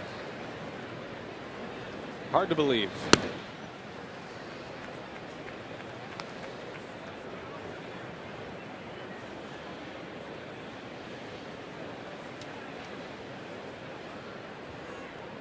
Juan Francisco trying to deliver a 2-out hit. The Brewers have had some chances in this game. They've had runners on in every inning.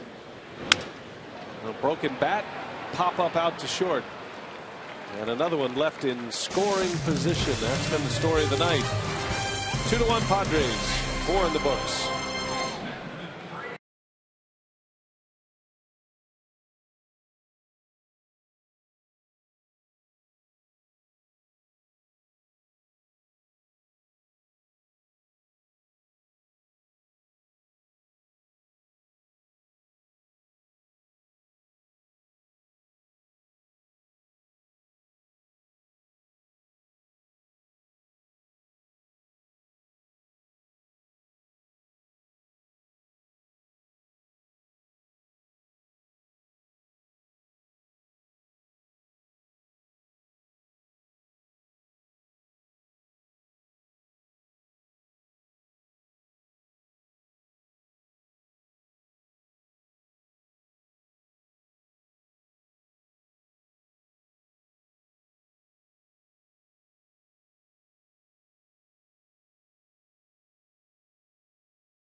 Three for 5, an RBI, 2 runs scored last night in Nashville's victory. Scooter has 7 hits in his last 5 games, batting .296 for the season. Guys, Ryan Joseph Jeanette making a strong case to get called back up to Milwaukee.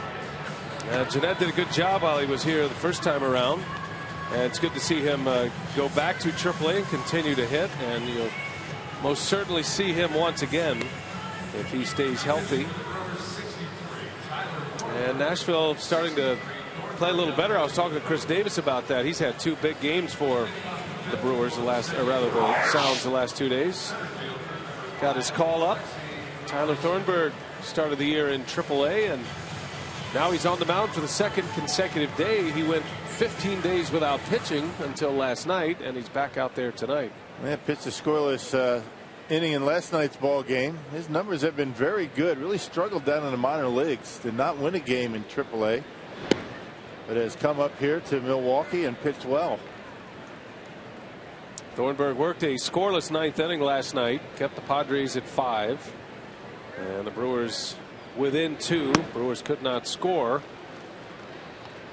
Lost yesterday 5-3, the first loss of the homestand after they swept the Marlins. Amarista leading off for San Diego, and he swings and drills one to left. Schaefer on the run. Schaefer makes the catch. Still trying to find his way in left field. Schaefer makes a nice play. He is an outstanding defender, but he has played most of his career in center. Yeah, tonight's Tavern of the Game winner is the Fountain Tavern in Oshkosh. If they call the Brewers in the next 24 hours, the Fountain Tavern gets 40 Miller Lite beer pen tickets to a Brewers home game this year. This offer courtesy of the Tavern League of Wisconsin and our good friends at Miller Lite. Here's Chase Headley with one away.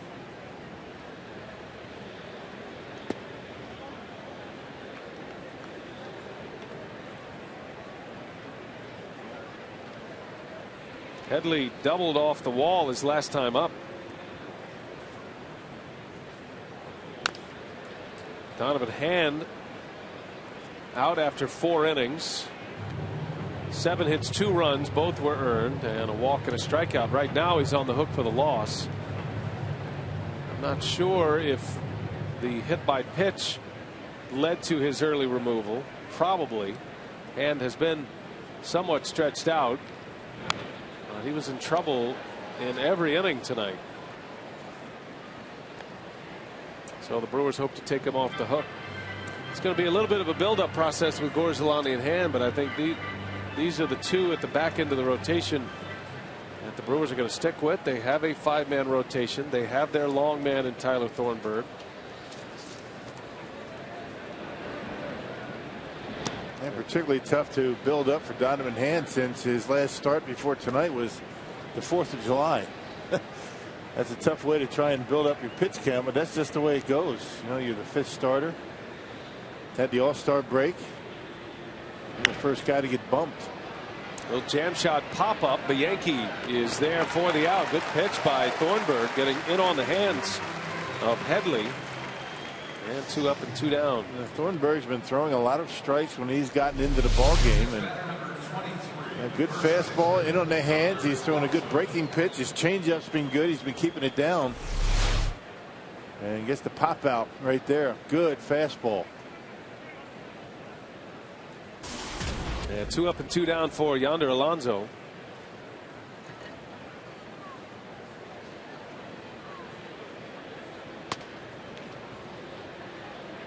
Thornburg got his first major league victory earlier this year in his first trip to the big leagues. That was against the Phillies on June 8th. And that was his first win of the year at any level. He was winless in AAA. He's having a rough season in AAA, but he has been much better in the big leagues, which is interesting. Made his big league debut with the Brewers last year. Threw him out there in a spot start against Toronto in June of last season. Second trip to the big leagues this year. He was only here 3 days the first time around. And maybe pitching with a clearer head, you know, working out of the bullpen, the long man. You never know when you're going to be out there on the mound. He's down there nice and relaxed, gets the call and comes in and throws well. Maybe, you know, as a starter, particularly after got off to a very tough start down in the minor leagues, maybe got into his head a bit.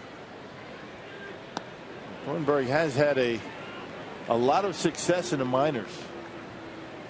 Unusual that he would be 0-9. He walks Alonso, and into the stretch he goes with a runner at first, 2 outs, and here's Jed Jerko coming up.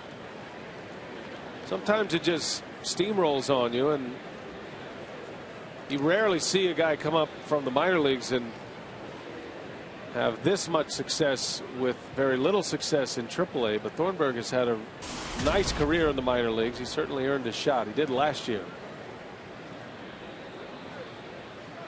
Jerko swinging away on the first pitch. Is going to slice into the seats. And we've got an update on Donovan Hand. Let's check in with Mark. VA just got the word from the Brewer medical staff. Donovan Hand left this game with a right hand contusion. Of course, he was hit by that pitch earlier right on that hand. So that is the word. Donovan Hand leaving the game with a right hand contusion. All right. Thanks, Mark. A tough break for Donovan Hand.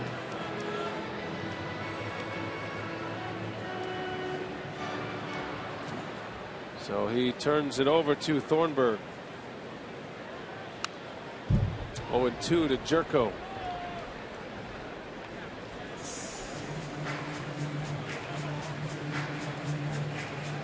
Jerko, while struggling at the plate, has made 2 big plays defensively tonight. Diving to his right and then diving to his left. He's gotten outs on both occasions. Runner goes. Lucroy's throw to second is late. Alonso got a big jump.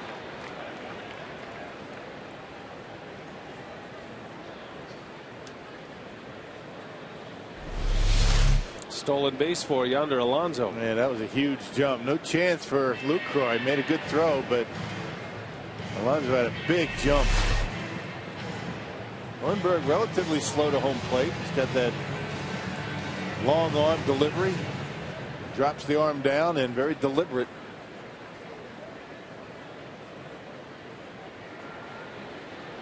Padres put another runner in scoring position. Count stays at 1-2. Man, look at the night for Donovan Hand. He allowed the 7 base hits, 2 runs, but Padres had numerous opportunities. They were only 1 for 7 with runners in scoring position tonight. Now, the big inning was the second. First and third, nobody out, and Donovan able to get out of that mess without any run scoring. Bouncing ball, Weeks backhands, and no chance at a throw. The Brewers had a big shift on, and Jerko will reach on an infield hit. That time the shift hurt him. Yeah, Ricky Weeks catching that baseball well on the third base side of the bag at second. And Ricky playing up the middle. There's a ground ball that ordinarily would be right in the wheelhouse of Gene Segura, but he was shaded in the hole.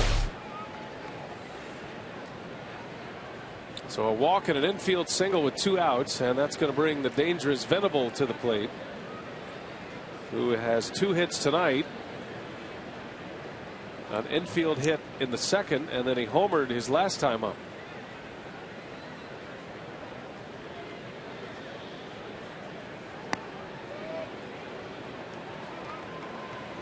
Venable loves hitting at Miller Park. Great success in this ballpark. Most big league hitters like hitting here. Yeah, hitting almost 400 for his career. Not bad. Pops this one up. The Yankee is over, going to stay playable, and Thornburg gets out of it. Padres strand 2 more. 2-1. Brewers right in there as we head to the bottom of the 5th.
Fifth, and the Brewers coming up.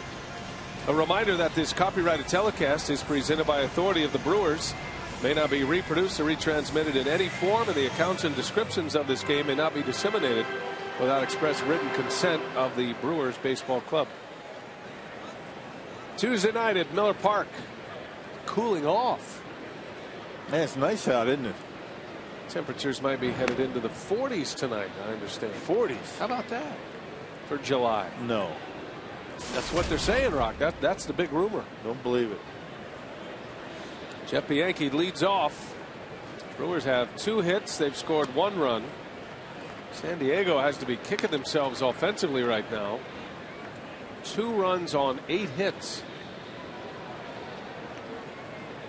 My weather information says low of 55 tonight. Ah, I see. Maybe it's the wind chill.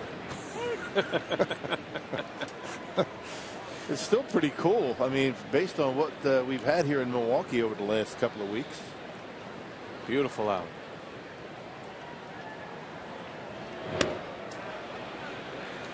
How do you acquire such weather information? You have people for that as well? I got the old Windows phone here. Oh, okay. Got a weather app. 74 and sunny tomorrow. Nice. How about Thursday, Rock? 79, sunny again. Any low pressure systems moving in? As Bianchi strikes out for the first out of the inning. All high pressure. Well, you'll be interested to know that Packers training camp starts this week. And FoxSportsWisconsin.com is getting you ready with a position preview every weekday. Paul Emick has the latest as he goes through the Packers special teams. Wednesday takes a look at the coaches. Coaches are up for survey. Right. Unsung heroes. Here's Thornburg. And his first plate appearance of the night. Came in relief for Donovan Hand. Thornburg was a two-way player in college. He was an outfielder. So he has a bit of an idea at the plate.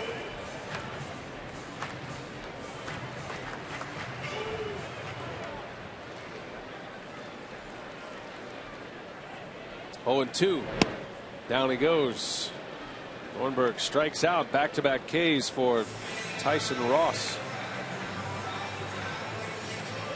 Well, now 5 in a row retired. Ross has given up 2 singles. Aoki and Bianchi. 2 singles, 2 walks. The only run scored on a throwing error by Ross himself. An Aaron pickoff throw at first base with the man at third base.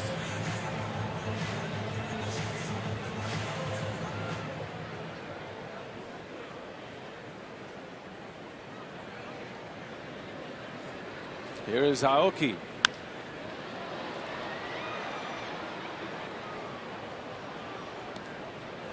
Norrie singled in the first. He stole a base, and then he reached on a fielder's choice in the third.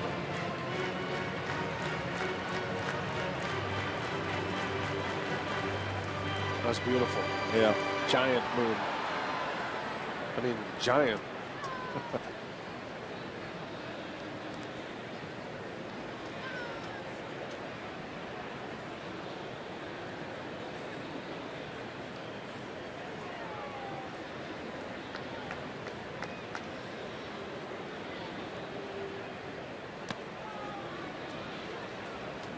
Ball and a strike on Aoki.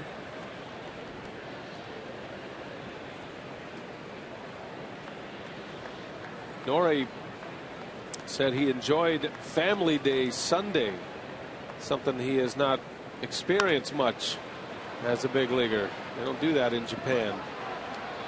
Pops out to Cabrera. It's going to be a 1-2-3 inning, the first of the night for either club.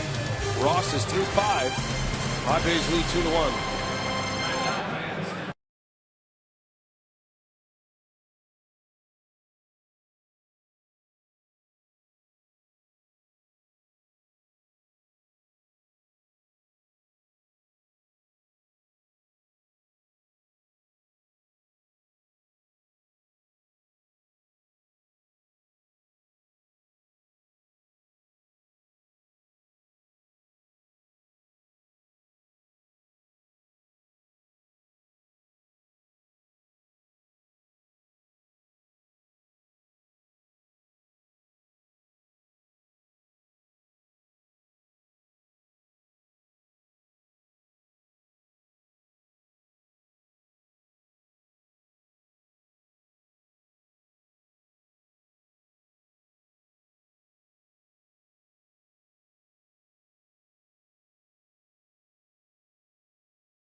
Anniversary of Bernie Brewer.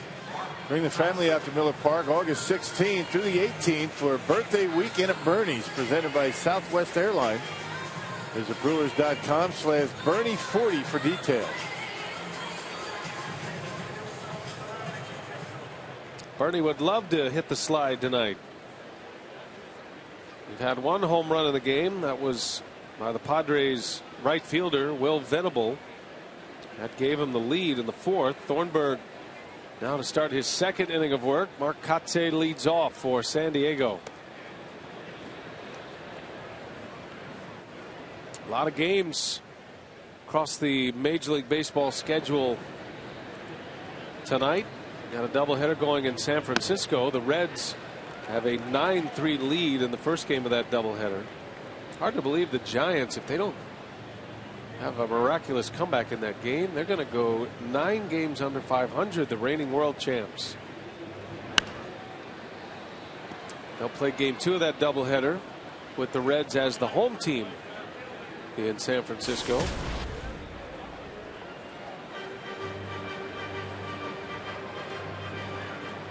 Elsewhere in the Central Division,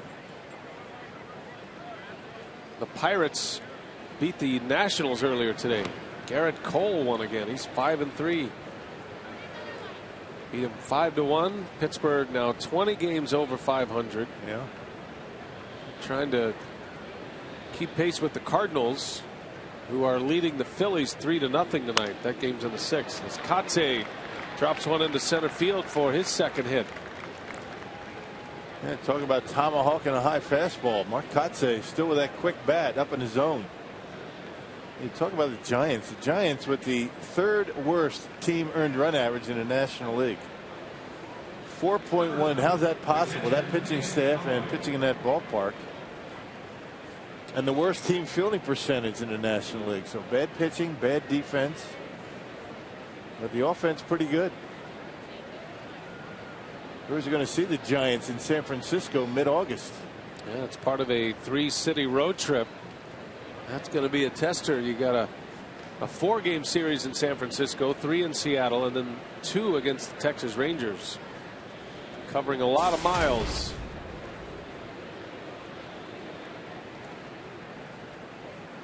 Next road trip for the Brewers beginning on Friday in Colorado. Hundley rips one to left. Schaefer looks up, and that one's gone. 2-run home run for Nick Hundley, and the Padres add to their lead. It is now 4-1.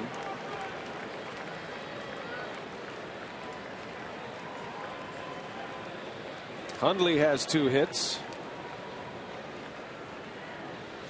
And the Brewers' night just got a little tougher. Yeah, 2 home runs now for the Padres. Venable in the 4th, and now the 2-run shot. You know, fastball, middle in, up in the zone, and Hundley got the bat head out, knocked it out of here on the line. Not much question about that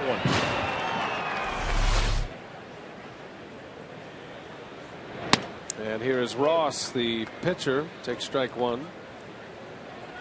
4 runs on 10 hits. San Diego putting a lot of base runners on tonight.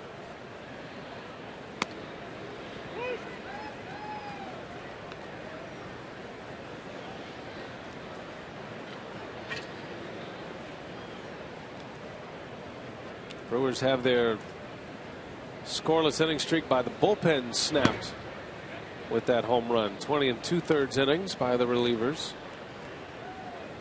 after they set a franchise record for total scoreless innings by a pitching staff. That ended yesterday at 36 consecutive innings without a run. And as well as they pitched against the Marlins, Padres have been able to score some runs. They scored 5 yesterday, have 4 on the board tonight.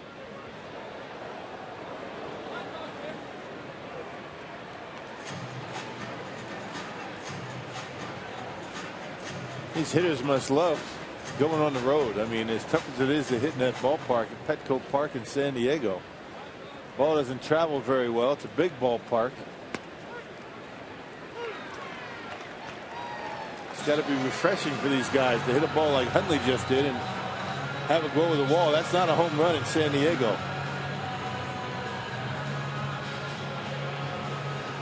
Thornburg with his first strikeout and the first out of the 6th inning. And back to the top of the order, and Everett Cabrera. It was a full moon yesterday. Oh, is that right? Yeah. That's not full? No. It's pretty full. And it's 1 day full. 1 day short of full. Reminds me of that great Bob Uecker story when he was calling games for the national network, and it was in a real tense moment. And the director, Bob Costas, was doing the play-by-play. Bob Uecker and Joe Morgan were the analyst, and the director was taking through this moment. And I think it was the Yankees and the Braves, and showing faces of Joe Torre and Derek Jeter and all the tension of the players. As Cabrera sends one to center field, Gomez is there, and there is out number 2. So in classic Bob Uecker fashion, the director showing all of this intensity of these faces, and then he takes a shot of the moon, and Bob Uecker says, Don Zimmer.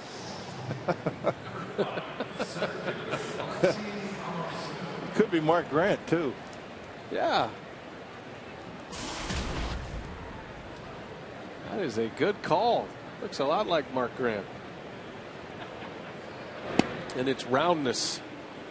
Of course, it's not quite as shiny as Mark Grant's head, but it'll do.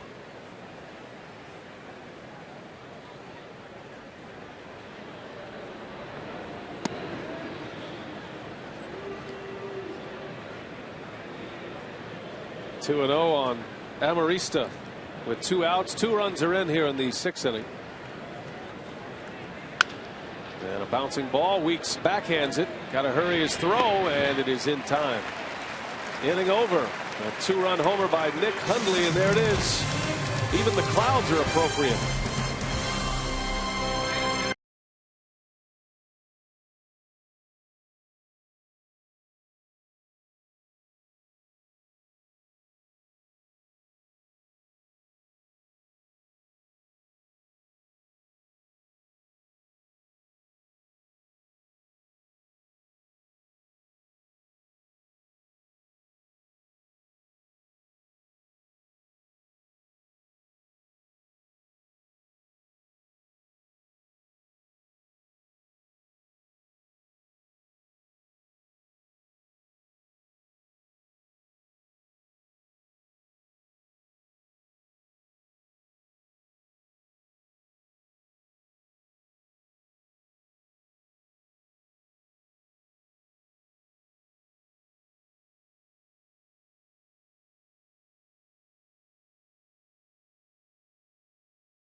Wisconsin is presented by the Wisconsin Lottery, reminding you to please play responsibly. And by Miller Lite. It's not just a good time, it's Miller time. The famous racing sausages, always worth sticking around for. And Italian with his squished nose. No wind drag on that. Comes up with a victory tonight. Well done. See the hot dog heading for the exits? He finished in last. He made the quick right turn up the stairs. Again, didn't even finish. A swing and a miss for Logan Schaefer, and we're underway in the bottom of the 6th inning. Brewers now down 4-1. They're trying to get some offense going here. Milwaukee just 4 hits last night, only 2 hits tonight. Tyson Ross as he gets Schaefer to beat one into the ground. And there is out number 1. And that's 7 in a row retired by Ross. Well, a new episode of West Coast Customs is coming your way on Sunday. Famed car customizer Ryan Friedlinghouse and his crew at West Coast Customs. They take common vehicles from ordinary to extraordinary. New episode Sunday. Here's Gene Segura.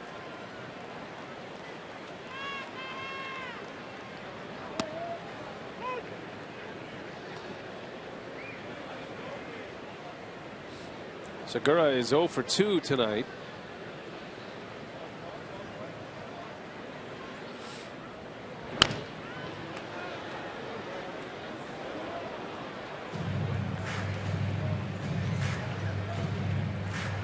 Last year at this time, Segura was playing in Double-A, and as confident as he is, probably could not have imagined that a year later, not only would it be an all-star, he's hitting 3rd in the lineup. He's one of the premier young shortstops in the league. This guy has a chance to be a number 2 hitter for a long, long time. Ideal number 2 hitter. Brewers get their pieces back next year. You figure he's going to be at the top of the order somewhere. Good speed, makes good contact, and gets that one right on the inner thigh.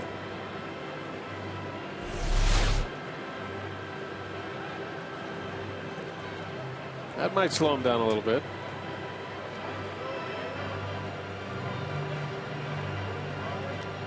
Now, we've been watching Segura closely all year. You keep wondering if he is going to run out of gas at some point.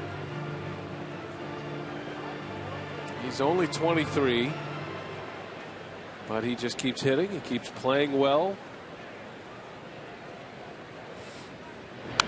Continues to play at a high level, and no matter what, I mean, at the plate, in the field, on the bases, plays with reckless abandon, but he does that under control.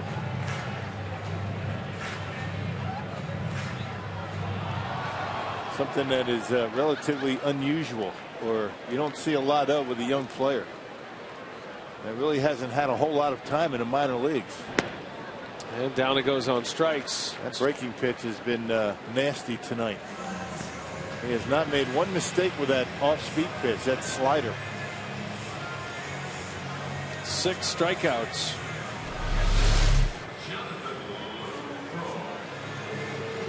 Well located off the outside corner. Segura tried to pull it.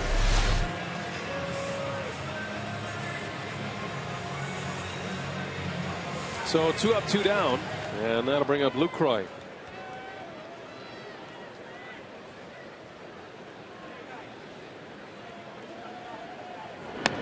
Padres have been looking for a jolt in their starting rotation. They had to place Jason Marquis on the disabled list prior to the series.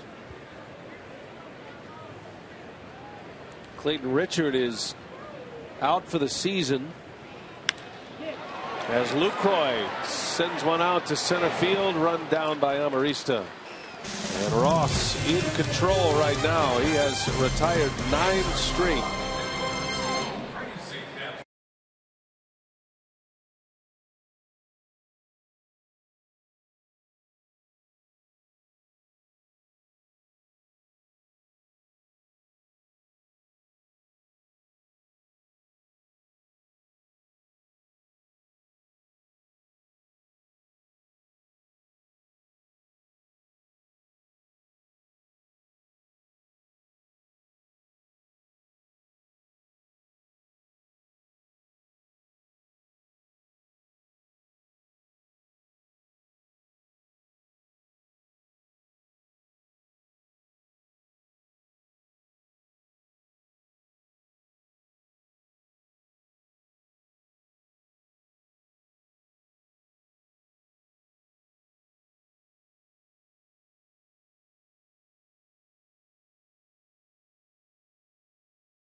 And Tyson Ross has been the story.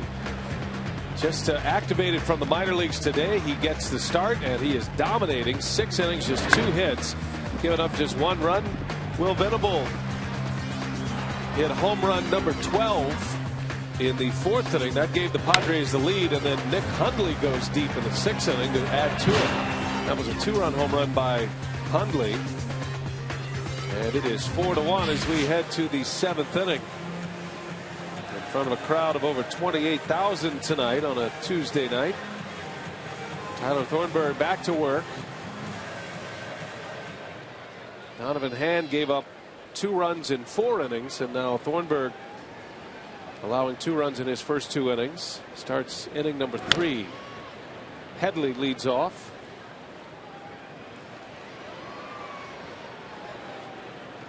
Brewers and the Padres will do it again tomorrow. It'll be game 3 of this series, and Kyle Loesch is on the mound. Another young pitcher for the Padres, Sean O'Sullivan, will get the ball.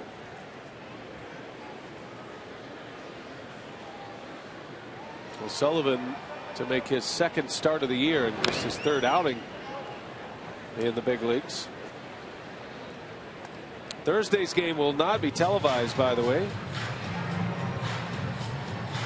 That'll be a matinee here at Miller Park. Volquez and Gallardo for that one.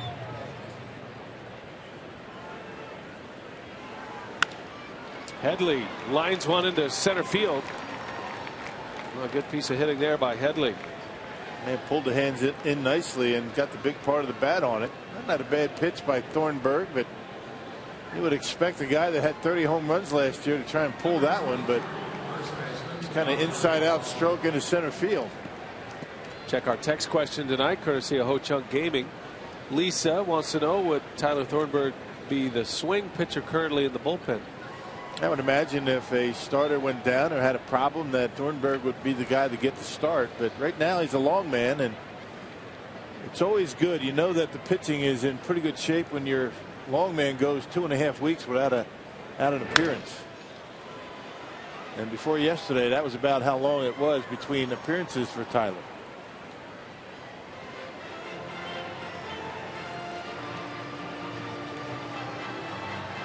But we'll see who the Brewers elect to bring up with the trade of K-Rod today. Yeah, Frankie Rodriguez traded to the Orioles today, just about the time we hit the air. Brewers acquiring a prospect 3rd baseman, Nick Delmonico. Somebody the Brewers have had their eyes on for, well, really since the draft. They saw him, scouted him as an amateur. He signed out of high school with the Orioles back in 2011. They've kept track of him. A lower level prospect who they hope will be what scouts say he will be, and many feel that Delmonico is a starting 3rd baseman in the big leagues. Orioles had Manny Machado, the 21-year-old all-star, playing 3rd base for a while. Eventually Machado will move to short.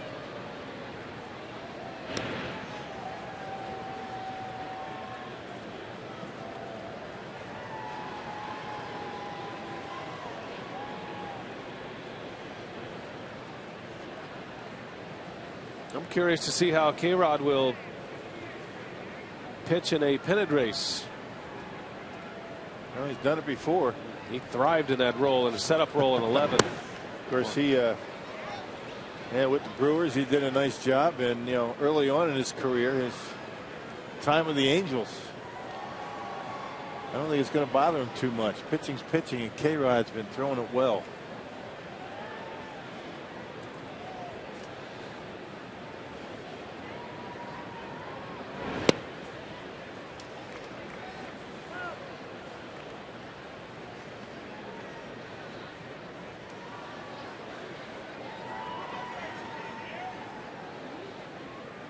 Two and two on Alonso. Padres have their hitting shoes on tonight. 11 hits They've had their leadoff batter reach base in 5 innings tonight of the 7 we've played.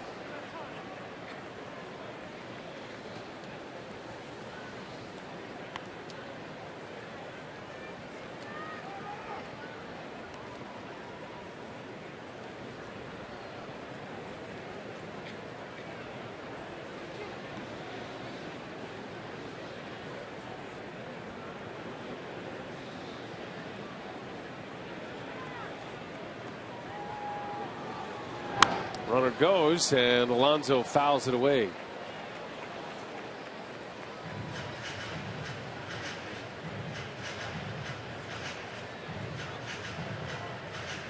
Thornburg's velocity at about 93, 92, 94 from time to time. And, you know, as a starter earlier, when we saw him last year, he was getting it up there in the mid-90s, 96, 97. So velocity down a bit for Tyler Thornburg here tonight.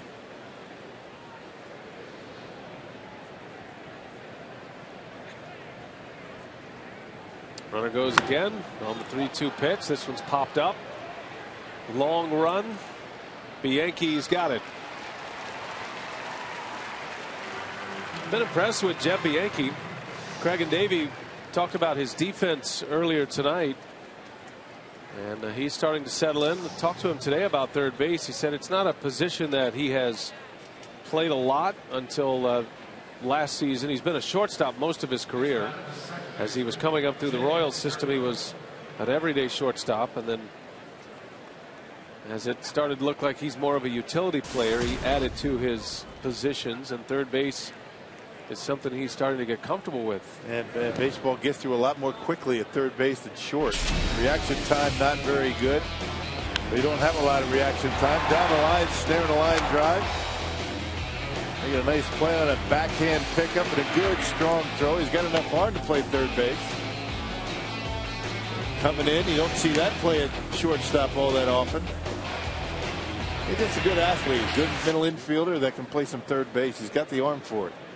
We were talking about that play yesterday, the second bunt, the bunt by Everett Cabrera, and he said he came in, he fielded the ball, he barehanded it, and I thought maybe Gorzalani, who was cutting across, was in his way to throw the ball, maybe in where he was going to end up, but he said he wanted to throw it over the top because that limited the opportunity to throw one away, and he did not want to throw the baseball with essentially throw it with slice on it and run the risk of giving up runs. It was going to be a tough play anyway. He wasn't sure if he was going to be able to get him, so he kind of redirected himself.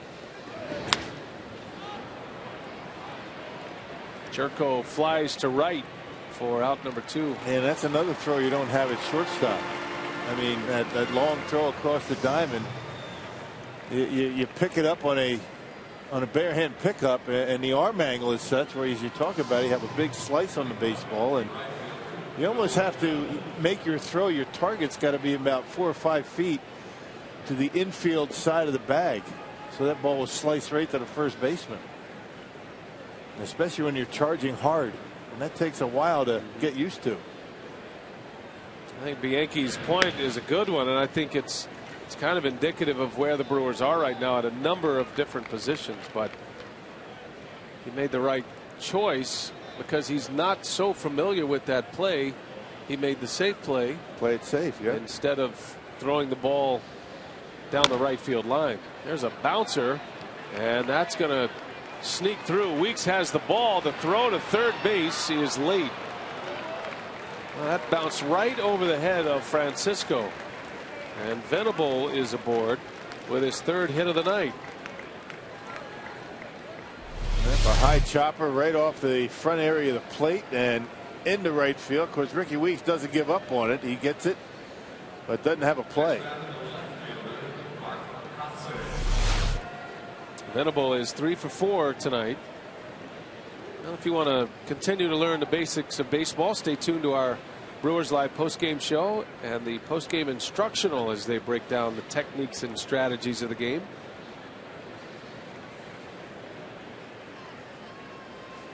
What do we have tonight, Rock? It's a pre-taped one. I believe it's part of a series that Jerry Augustine did. Some pitching stuff, huh? Yeah, we did the towel drill last night. I'm sensing you're losing a little editorial control in the post-game instructional at this point. Seems to have been taken away from you. No, that's not really the case. I mean, when they run and what is run is kind of taken away from me. But putting them together and getting them on tape, I'm very well involved in that process. You're organizing cameras, audio. Right. If I'm not doing it, I'm actively involved in its production. Heavily involved in the editing. I know you spent a lot of time in the editing suite, putting together just the right images. Recruiting talent, makeup, catering. What have you found is the biggest challenge putting the instructionals together, Ron? Getting my pre and post game analyst to help me out with them.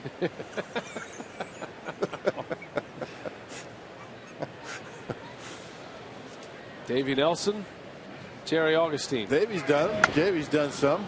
There's a base hit by Kotze, and another run's going to score. I'm not sure what happened there. How about that? Like Kotze, how about that swing? That pitch up and away, almost like a pitch out. A pitch out, and Kotze swings at it. Not a very good pitch out. Too close to home plate. Look at Lucroy. He's jumping out, ready to make a throw to second base. Throws a strike to Thornburg, and Kotze slices it down the right field line. I should say the left field line. How about that? Lucroy, good look out. A good way to get the glove knocked off your hand. That's a third hit of the night for Kotze. And an RBI, and it's 5-1. The Padres even getting base hits on pitch outs tonight. 13 hits. They've had 3 in this inning. Venable and Kotze have 6 hits combined.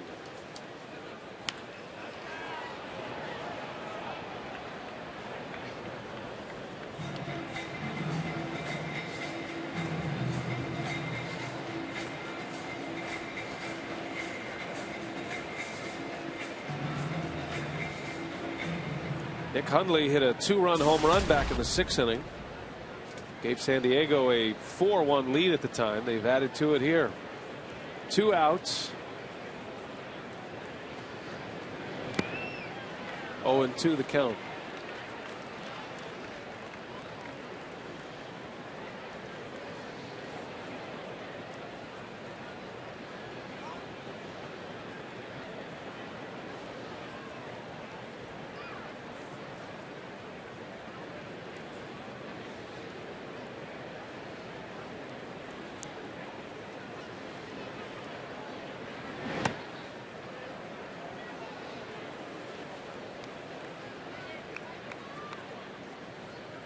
This could be the last inning for Thornburg. He is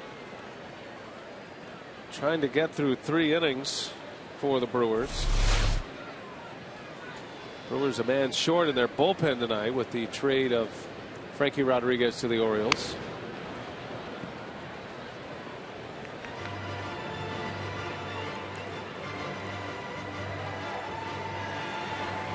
Padres came to town having lost 2 out of 3 to the Cardinals, but had a chance to win all of those games, and they had a heartbreaking loss on Sunday. Trying to figure out if they are contenders or not. That second wild card keeps you in the picture. Boy, where was that one? Fox Tracks had it in there for a strike, but he doesn't get the call, and it's 2-2.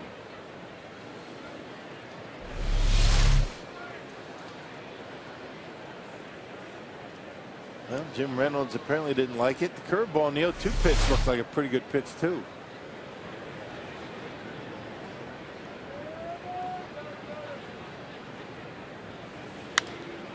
And there's a base hit. Rounding third, headed home is Venable. No throw from Aoki, and it is 6-1. 3 straight hits with 2 outs. Hundley drives in his 3rd run of the game.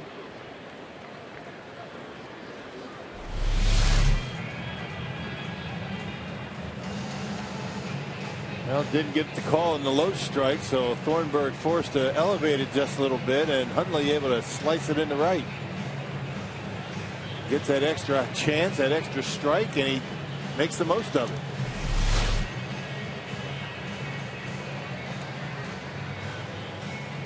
Rick Kranitz having a quick chat with Jim Reynolds.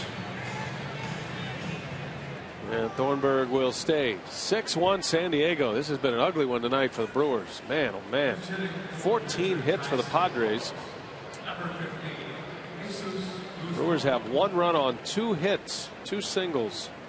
And they haven't had a hit since the 3rd inning. Here's Jesus Guzman, who homered yesterday against Gorzalani.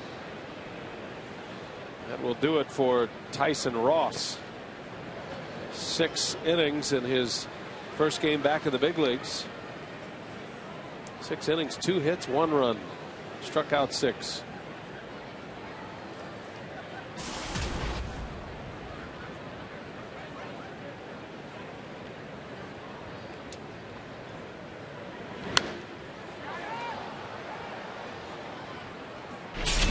Tyson Ross ran into a little trouble early. The Brewers had runners in scoring position in 3 of the first 4 innings, but when it was all said and done, that slider was a big pitch for him, and he finishes Rock by retiring the last 9 hitters he faced. And 11 of the last 12. Yep, 6 strikeouts, 2 walks. He did hit a batter. He hit Donovan Hand. Well, you're right. I mean, the fastball was good. He was able to get it up to 97 when he needed it. Had good sink, got some ground balls, and that slider as you talked about. Yeah, very effective.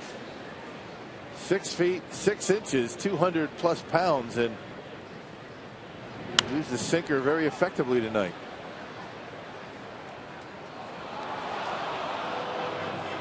Ross dislocated his left shoulder at the plate earlier this year, and not only did he, once he healed from that injury, go back to the minor leagues to stretch out to be a starter, but they had to teach him how to swing the bat in a different way so he could protect that shoulder. Had to strengthen that area.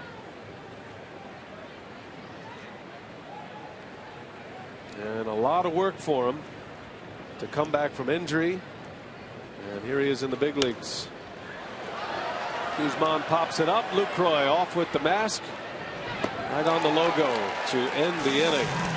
2 more runs are in. 6-1 San Diego.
Season for Ron Renicky, scraping a lineup together each and every night, and now he'll have some options at left field. So we check in with the results of our AT&T Twitter poll. Chris Davis was selected to come up from Nashville. He got 9% of the vote. Lefty Caleb Gindel 8%, and of course Logan Schaefer, the overwhelming favorite at 83%, is the left field replacement for the Brewers. And Schaefer, we've seen the most of him. He's hitting over 300 in his last 12 games. He's made 26 starts so far this season, taking over the 2 spot. So we'll see how much we'll see of Schaefer and the other 2, B.A. All right. Thank you, Sophia. Happy birthday, by the way. Thank you, sir.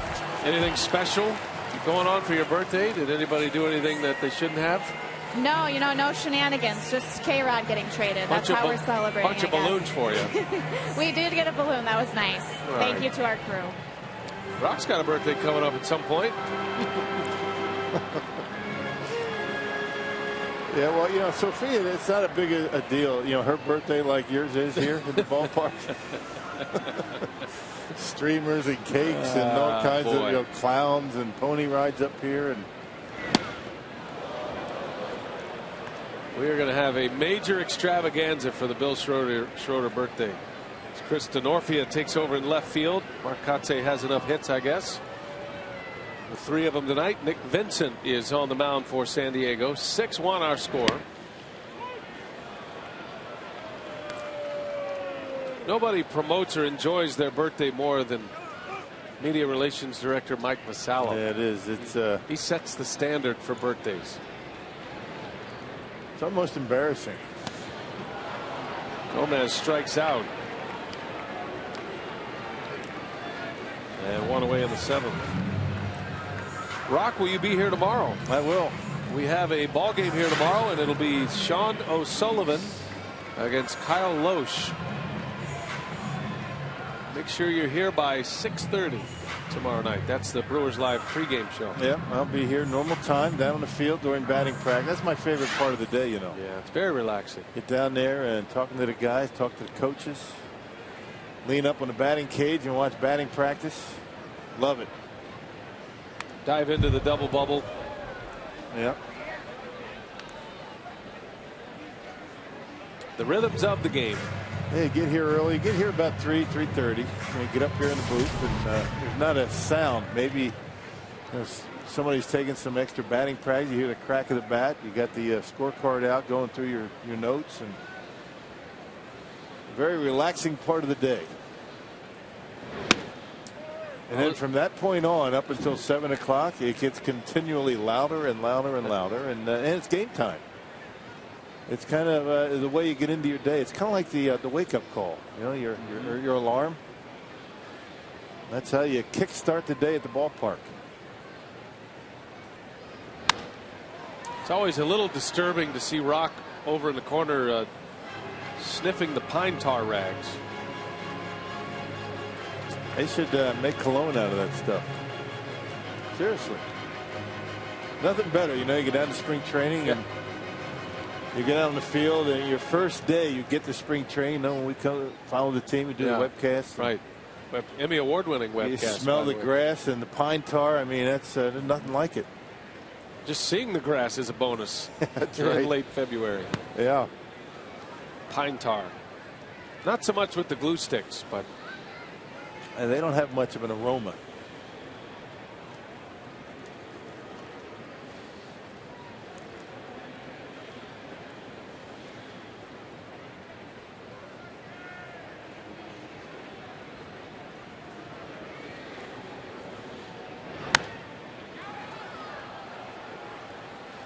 Now, were you a pine tar guy or a glue stick guy when you? I like the pine tar. Pine tar. Sometimes the pine tar rag when it's new. There's the pine tar rag right here. There's a glue stick. And sometimes when you have a brand new pine tar rag, and it was a rag back in those days. It was a towel. Then they taped up. They taped the outside of the towel, and then you put the pine tar in. Sometimes a little bit oily. So what you would do is you put the pine tar on your bat and then pat it down with a rosin bag. And it would work perfectly. I see. Now, who's in charge of the pine tar rag? The clubhouse guys go down there. They make them every day or add some pine tar. What is pine tar? What is it? How does it come to the ball club? Is it like a liquid jar. form It's in a jar? Kind of a paste. Oh, okay. You got the weight, you got the rosin bag, the pine tar rag, the glue stick, and life is good. We've done an instructional, on all the things on the on-deck circle? Sure, I remember that one. Yes, we have. That was a good one. What was your role in that in particular instructional? I think I was picking his stuff up. You were pointing? Picking it up, and Davey was explaining. Come with props? Maybe Jerry, I'm not sure. One of the favorite things that big leaguers like to do is if there are people standing around the cage, or different media members or whoever, maybe there's a VIP tour or something like that, but they'll load up the bat with pine tar. I mean, they're ready to hit and take BP, but then when you meet someone, your first instinct is to reach out and shake their hand. So then you get a full hand of pine tar that you can take home with you. Right. Because it's not coming off.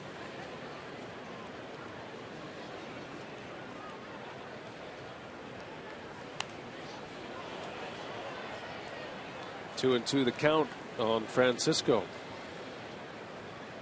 Back in the old days, not that long ago, 15, 20 years ago, I'm sure they have them today in the showers, when the guys are showering up. They used to have like a little scrub brush. This was for the guys that didn't use batting gloves. It's not like those Egyptian sand removers, right? No, it's not fancy at all. For the pine tar, you're saying? Right. It's Francisco. Singles into left field. That's how you used to get the pine tar off your hands. Ah, I see. Now you don't need it, because most guys are wearing 2 batting gloves. Snaps an 0 for 17 stretch for Francisco, back in the hit column. That breaking pitch. This one stays up in the strike zone, and Francisco able to take it into the opposite field.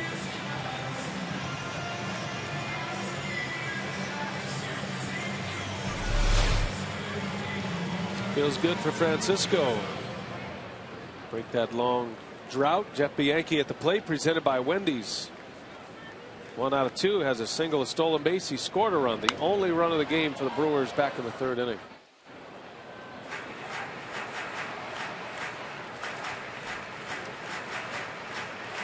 If Bianchi should reach, Caleb Gendel will get an at-bat.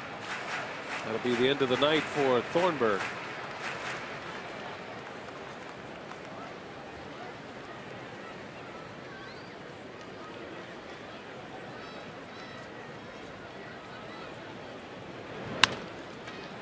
Slow roller out to Jerko. And the side retired. We are headed to the 8th. 6-1 Padres.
Night for the Brewers tonight. Padres breaking out their bats tonight. Kyle Loesch is in our head and shoulders with. He's on the mound tomorrow. Brewers hoping for good things from Loesch. He's had a nice run for the Brewers over the last couple of months, and he will start tomorrow's 3rd game of the series right here at Miller Park. Yeah, Kyle's 5-1 over his last 10 starts. A 263 earned run average. And beat the Marlins 2-0 his last time out. Thornburg back on the mound. He'll start his 4th inning of work now. And a first ball swing. Nice play, Ricky Weeks. And the throw is dug out by Francisco. Man, what a play on both ends. And the first out of the 8th inning. Man, Ricky's had some tough ground balls going up the middle, testing that backhand for Weeks. And gets a decent jump, able to go down and get it and get up quickly to get a good throw.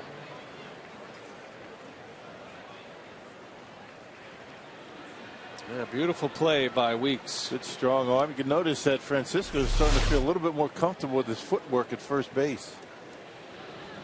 I'll give him credit. He has spent a lot of time over there during batting practice, working with Garth Orge and trying to make sure he's in the right place. He had never played first base until this season. And the footwork is the most important thing. Yeah. Where you place your foot on first base will depend on how much of a stretch you can get, how far off the bag and an errant throw you can get. When you do it properly, you can cover a lot of ground over there.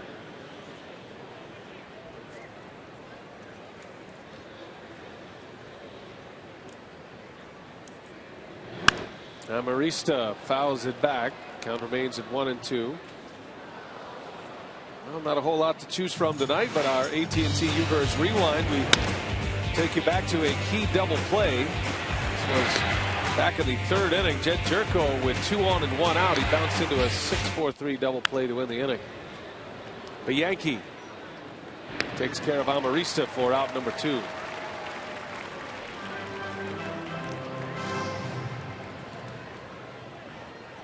Yeah, the bases are a 15-inch square, so when you based on where the throw is, your footwork can really help you get a lot of extra room, maybe a 1.5 foot. I mean, based on where you put your foot, move around a little bit, but it takes a lot of confidence and a lot of practice to be able to do that.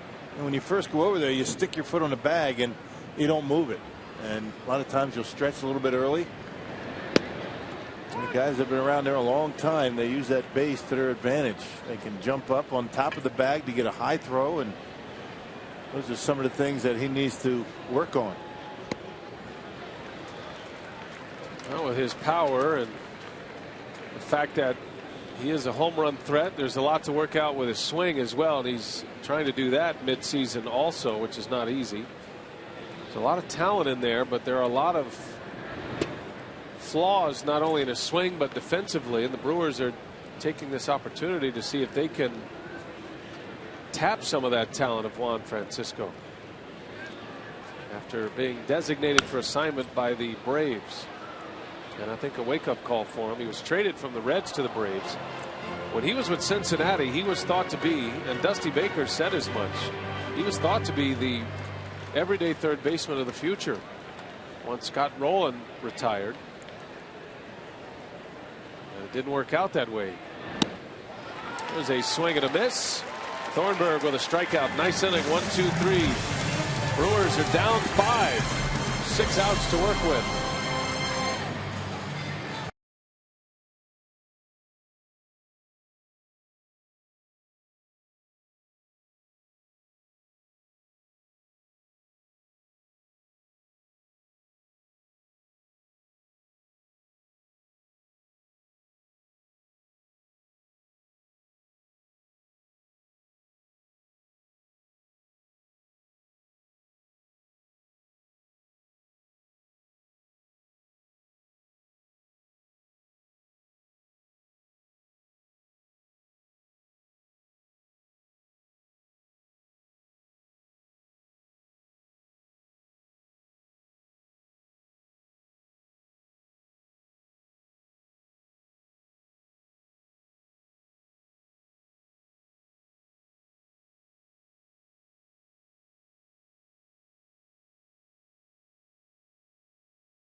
Our score, the Padres have the lead. And our Powerball home run count, we take you back to Gendle's magic back on Sunday in the 13th inning of a scoreless game. His first career major league home run was a walk-off home run. And that completed the sweep of the Miami Marlins. And all the Brewers headed to the tunnel for the celebration. Unusual way to celebrate after a long day of baseball. And, Caleb Gendle said the moment he'll never forget. Pitching change here for the Padres. We'll take a timeout.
Chris Davis on a hot streak at AAA Nashville the last two nights, driving in 8 runs in the last 2 games. Had 4 RBIs last night, 4 the night before, and hoping to make his tour stick. That ball's hit well.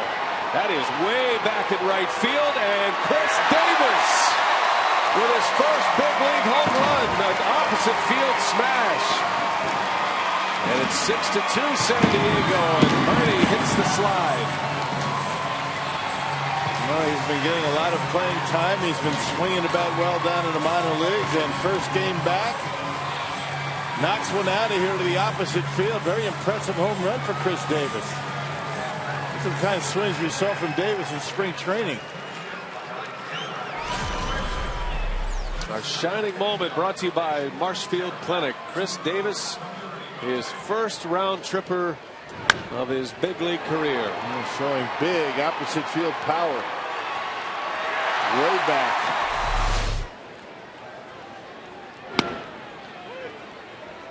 There's a strike to Aoki.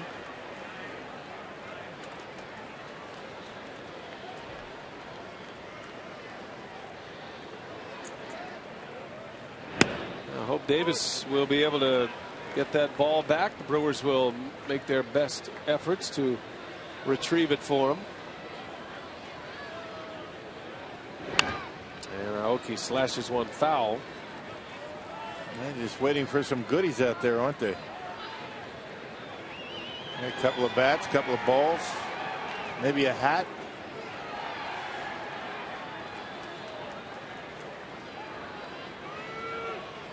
I think the deal has been consummated. I think they brokered a deal. Nice job by the usher out there.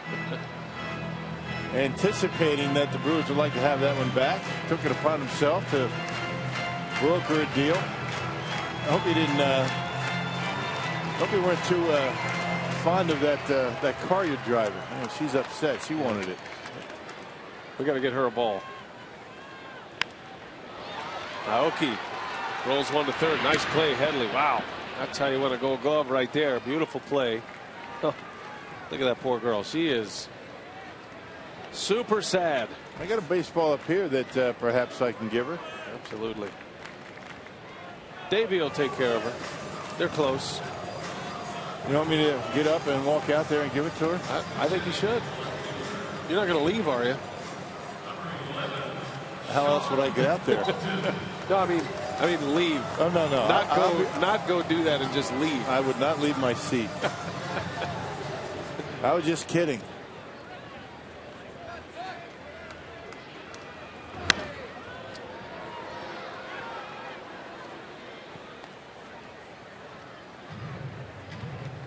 Sean Halton pinch hitting for the Brewers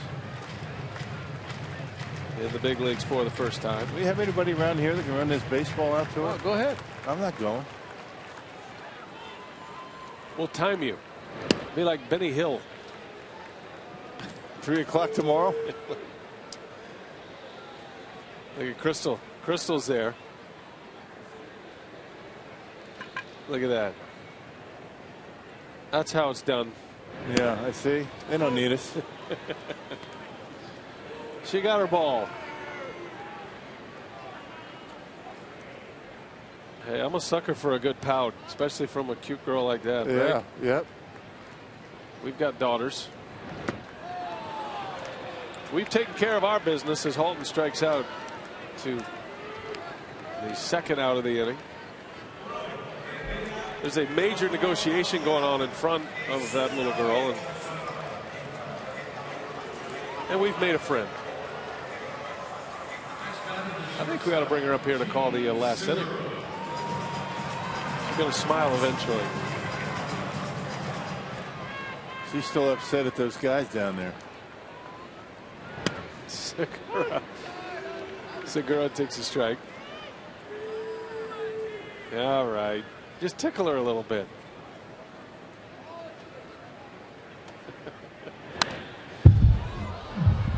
Crystal have any cotton candy down there she can no, yeah, that sweeten the deal. part with? You thought a baseball was going to be enough. Kids are tough these days, man.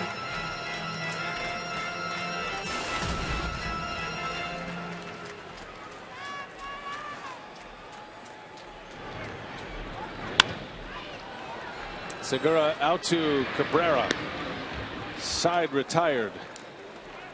Well, she has her baseball, and hopefully Chris Davis will get his first big league home run. Chris Davis is on the board. 6-2 San Diego.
there negotiating some baseballs, some bats. It's all going on right now, and that's the good sign. And the little girl has almost cracked a smile out there in right field. That's right. Going on. You know, when we saw that smile, or that non-smile, she was very disappointed. So I certainly had a ball in my bag that just for that type of occasion.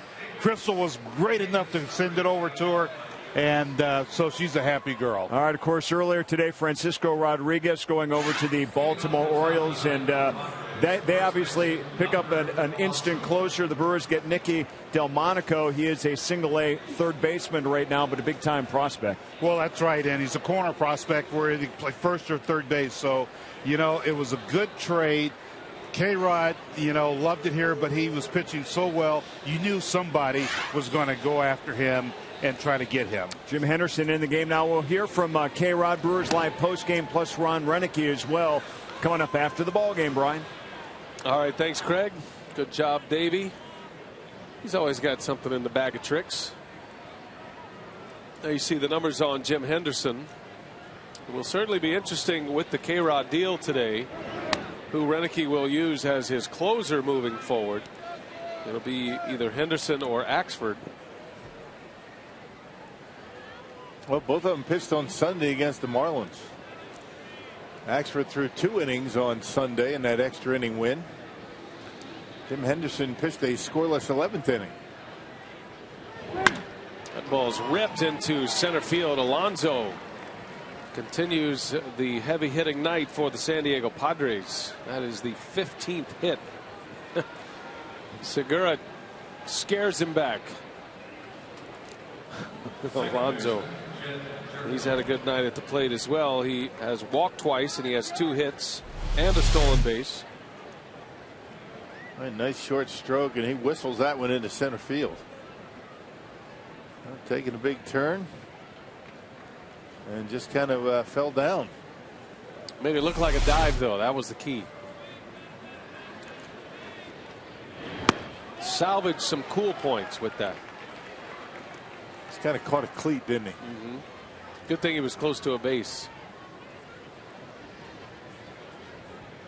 Catching it from his teammates in the dugout.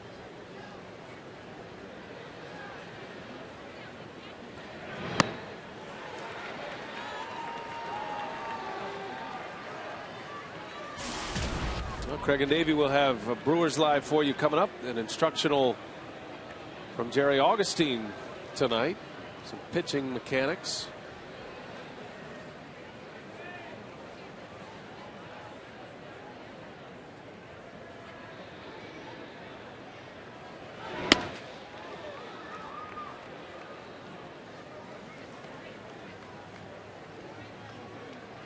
Henderson still trying to get it all back together. He was going along very well for the Brewers to start the year. He was 9 for 9 in save opportunities as a 9th inning closer. He did have a blown save that came in the 8th, but Henderson was an out away from a save when he strained a hamstring on a pitch.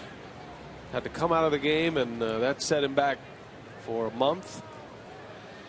He's been wrestling with his mechanics a little bit on his way back.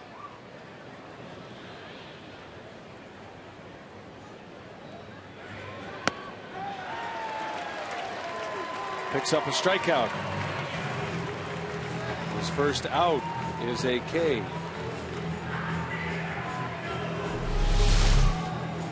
Well, giving him the fastball at 95 miles an hour on the inside corner. Jerko can't catch up to it.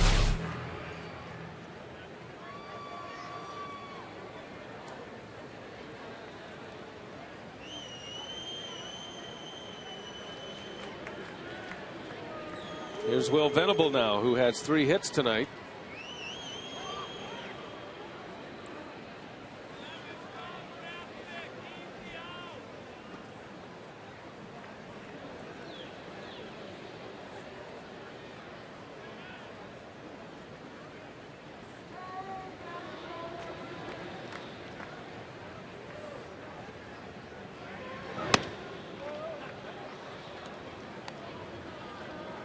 Oh, I saw the Los Angeles Dodgers had an incredible comeback win tonight.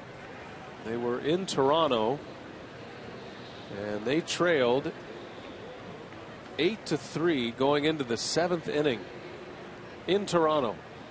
They scored 3 in the 7th and 4 in the 8th, and they won 10-9. Yeah. Winning in a lot of different ways, aren't they? Adrian Gonzalez hit a big home run. 10-9. The Dodgers have won 5 in a row. That team is coming on very fast, and they are playing great baseball. Dodgers and the Rays incredibly hot, and both right there. The Rays lost tonight. Boston beat them 6-2.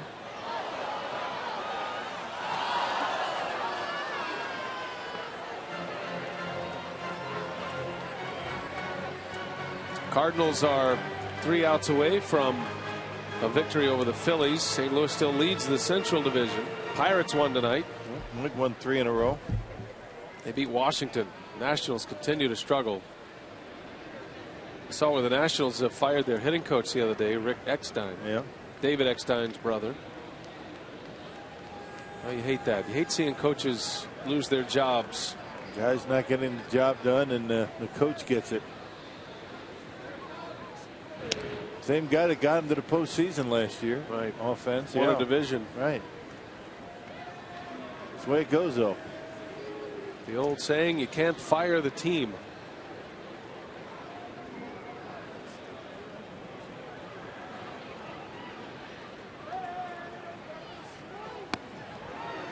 And Henderson picks up his second strikeout as he gets Venable. Got him on a slider that time. Pitch up. Last thing you want to do is give Will Venable anything from mid-thigh down to the knees. You see where that pitch is, up around the belt. Just couldn't handle it.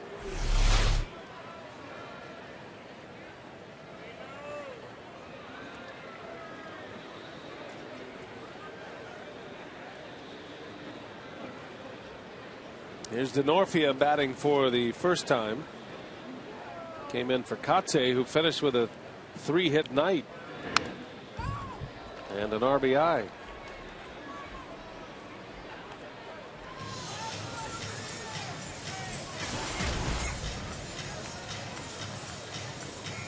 could have been 4. Remember, he hit Donovan Hand on the leg. It would have been up the middle. 3 for 4 for Kotze tonight. And Donovan Hand had to leave this game. Runner takes off, and the throw to second, not in time. Stolen base for Alonso, his second of the night.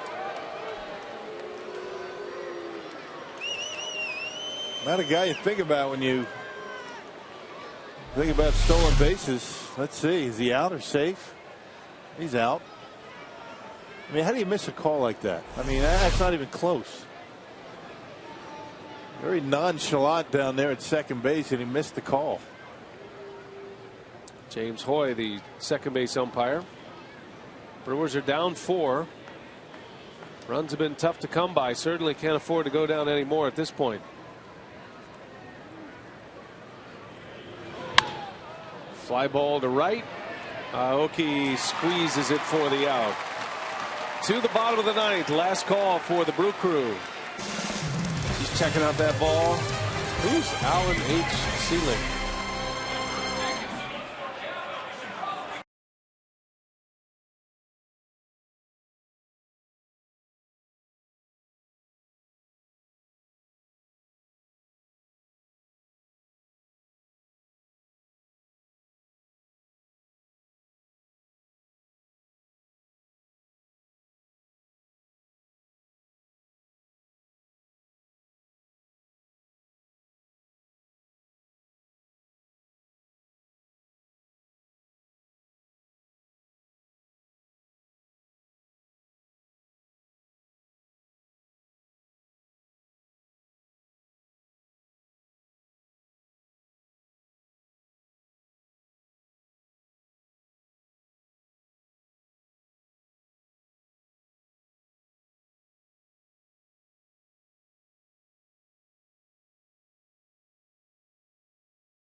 Well, see if the Brewers have a big rally in them tonight as we head to the ninth, trying to steal one away from the Padres, who have put up a lot of hits tonight, 15 of them. They have hit the long ball tonight as well. Nick Hundley had a 2-run homer. Will Venable a solo shot. Luke Gregerson is on the pitch as we move to the ninth inning. Brewers will have Lucroy lead off, followed by Gomez, then Weeks. Gregerson normally the setup man for the Padres. You know, Bud Black asking him to close this one out tonight. Yeah, a couple of guys get on. It will be a save situation. Probably going to see Houston Street. Gregerson pitched the scoreless 8th inning last night. A 3-up, 3-down 8th. Maybe talked about sliders all night tonight, and he's got a good one. Luke Gregerson.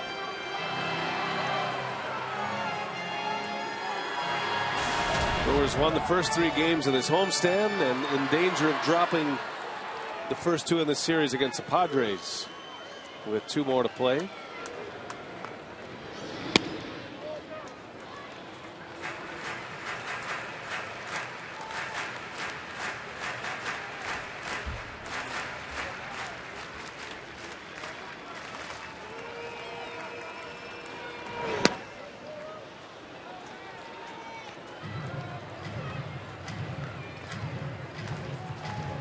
Lucroy is 0 for 2 tonight. He did walk back in the 4th. And he hit one sharply in the 6th, but he lined out to center field. 2-1. Don't know much about tomorrow night's starting pitcher for the San Diego Padres. Sean O'Sullivan making just his 2nd start of the season and his 3rd outing. Made his Padres debut earlier in the month against the Giants. He is just getting his big league career started. Yeah, he was with the Royals back in 2011. Talking about O'Sullivan.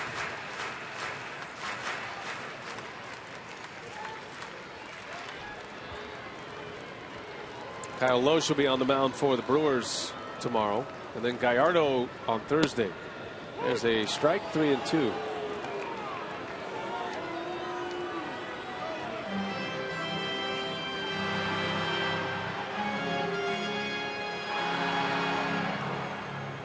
There is Sean O'Sullivan. Big boy.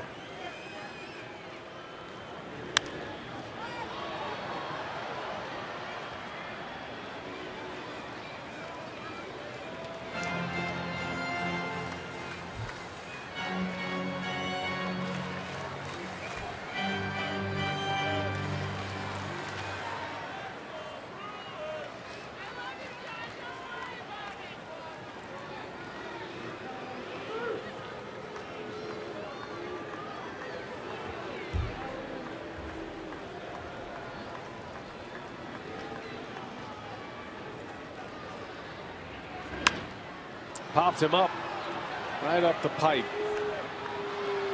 Jed Jerko for out number 1. And an 0 for tonight for Lucroy. Gregerson is certainly a pitcher that has been talked about in the trade rumors. He and Houston Street. We had John Morrissey on with us earlier tonight at FoxSports.com, and we talked about some of the available acquisitions. You know, the Padres, I'm not sure they're ready to deal just yet. San Diego might want to take it right to the end of the trade deadline to see if they can get on a hot streak and maybe get back into this race. As Gomez lines one to left, but right at Denorfia for out number 2. And problem with the Padres, they have 4 teams to catch. 8 games back, 44 and 56. And behind the Giants, the Rockies, Arizona, and LA. As it stands right now, they certainly are not in the race. But if they do something similar to what the Brewers were able to do last year and get hot, and they've done it before. San Diego had a great run through May and June. You have a week before the trade deadline, essentially. And so if you can get hot and you win 6 or 7 in a row and get into that 5 games out range, then that changes things a little bit. Yeah. So they might want to take advantage of that, the time that they have. They don't have to deal. There will be plenty of offers come the trade deadline. There is a lot more demand than there is supply, especially for bullpen help. Orioles struck first today, acquiring the Brewers' Frankie Rodriguez, and he'll be in uniform tomorrow in Kansas City. A little squibber by Weeks. Gregerson makes the play, and that's that. Not a good night at the ballpark for the Brewers tonight. They lose 6-2 to the Padres. Donovan Hand the loss. Tyson Ross, in his return to the big leagues, picks up his first win. Check in with Craig Kashaw. Time for Brewers Live. What do you have coming up for us, Craig? Well, Brian, we're going to talk more about that trade with the Orioles that the Brewers make today, sending away Francisco Rodriguez. What's it mean for Milwaukee's future, maybe over at third base? We'll talk more about that, hear from Ron Reineke as well. Get inside the clubhouse plus our instructional next on Brewers Live.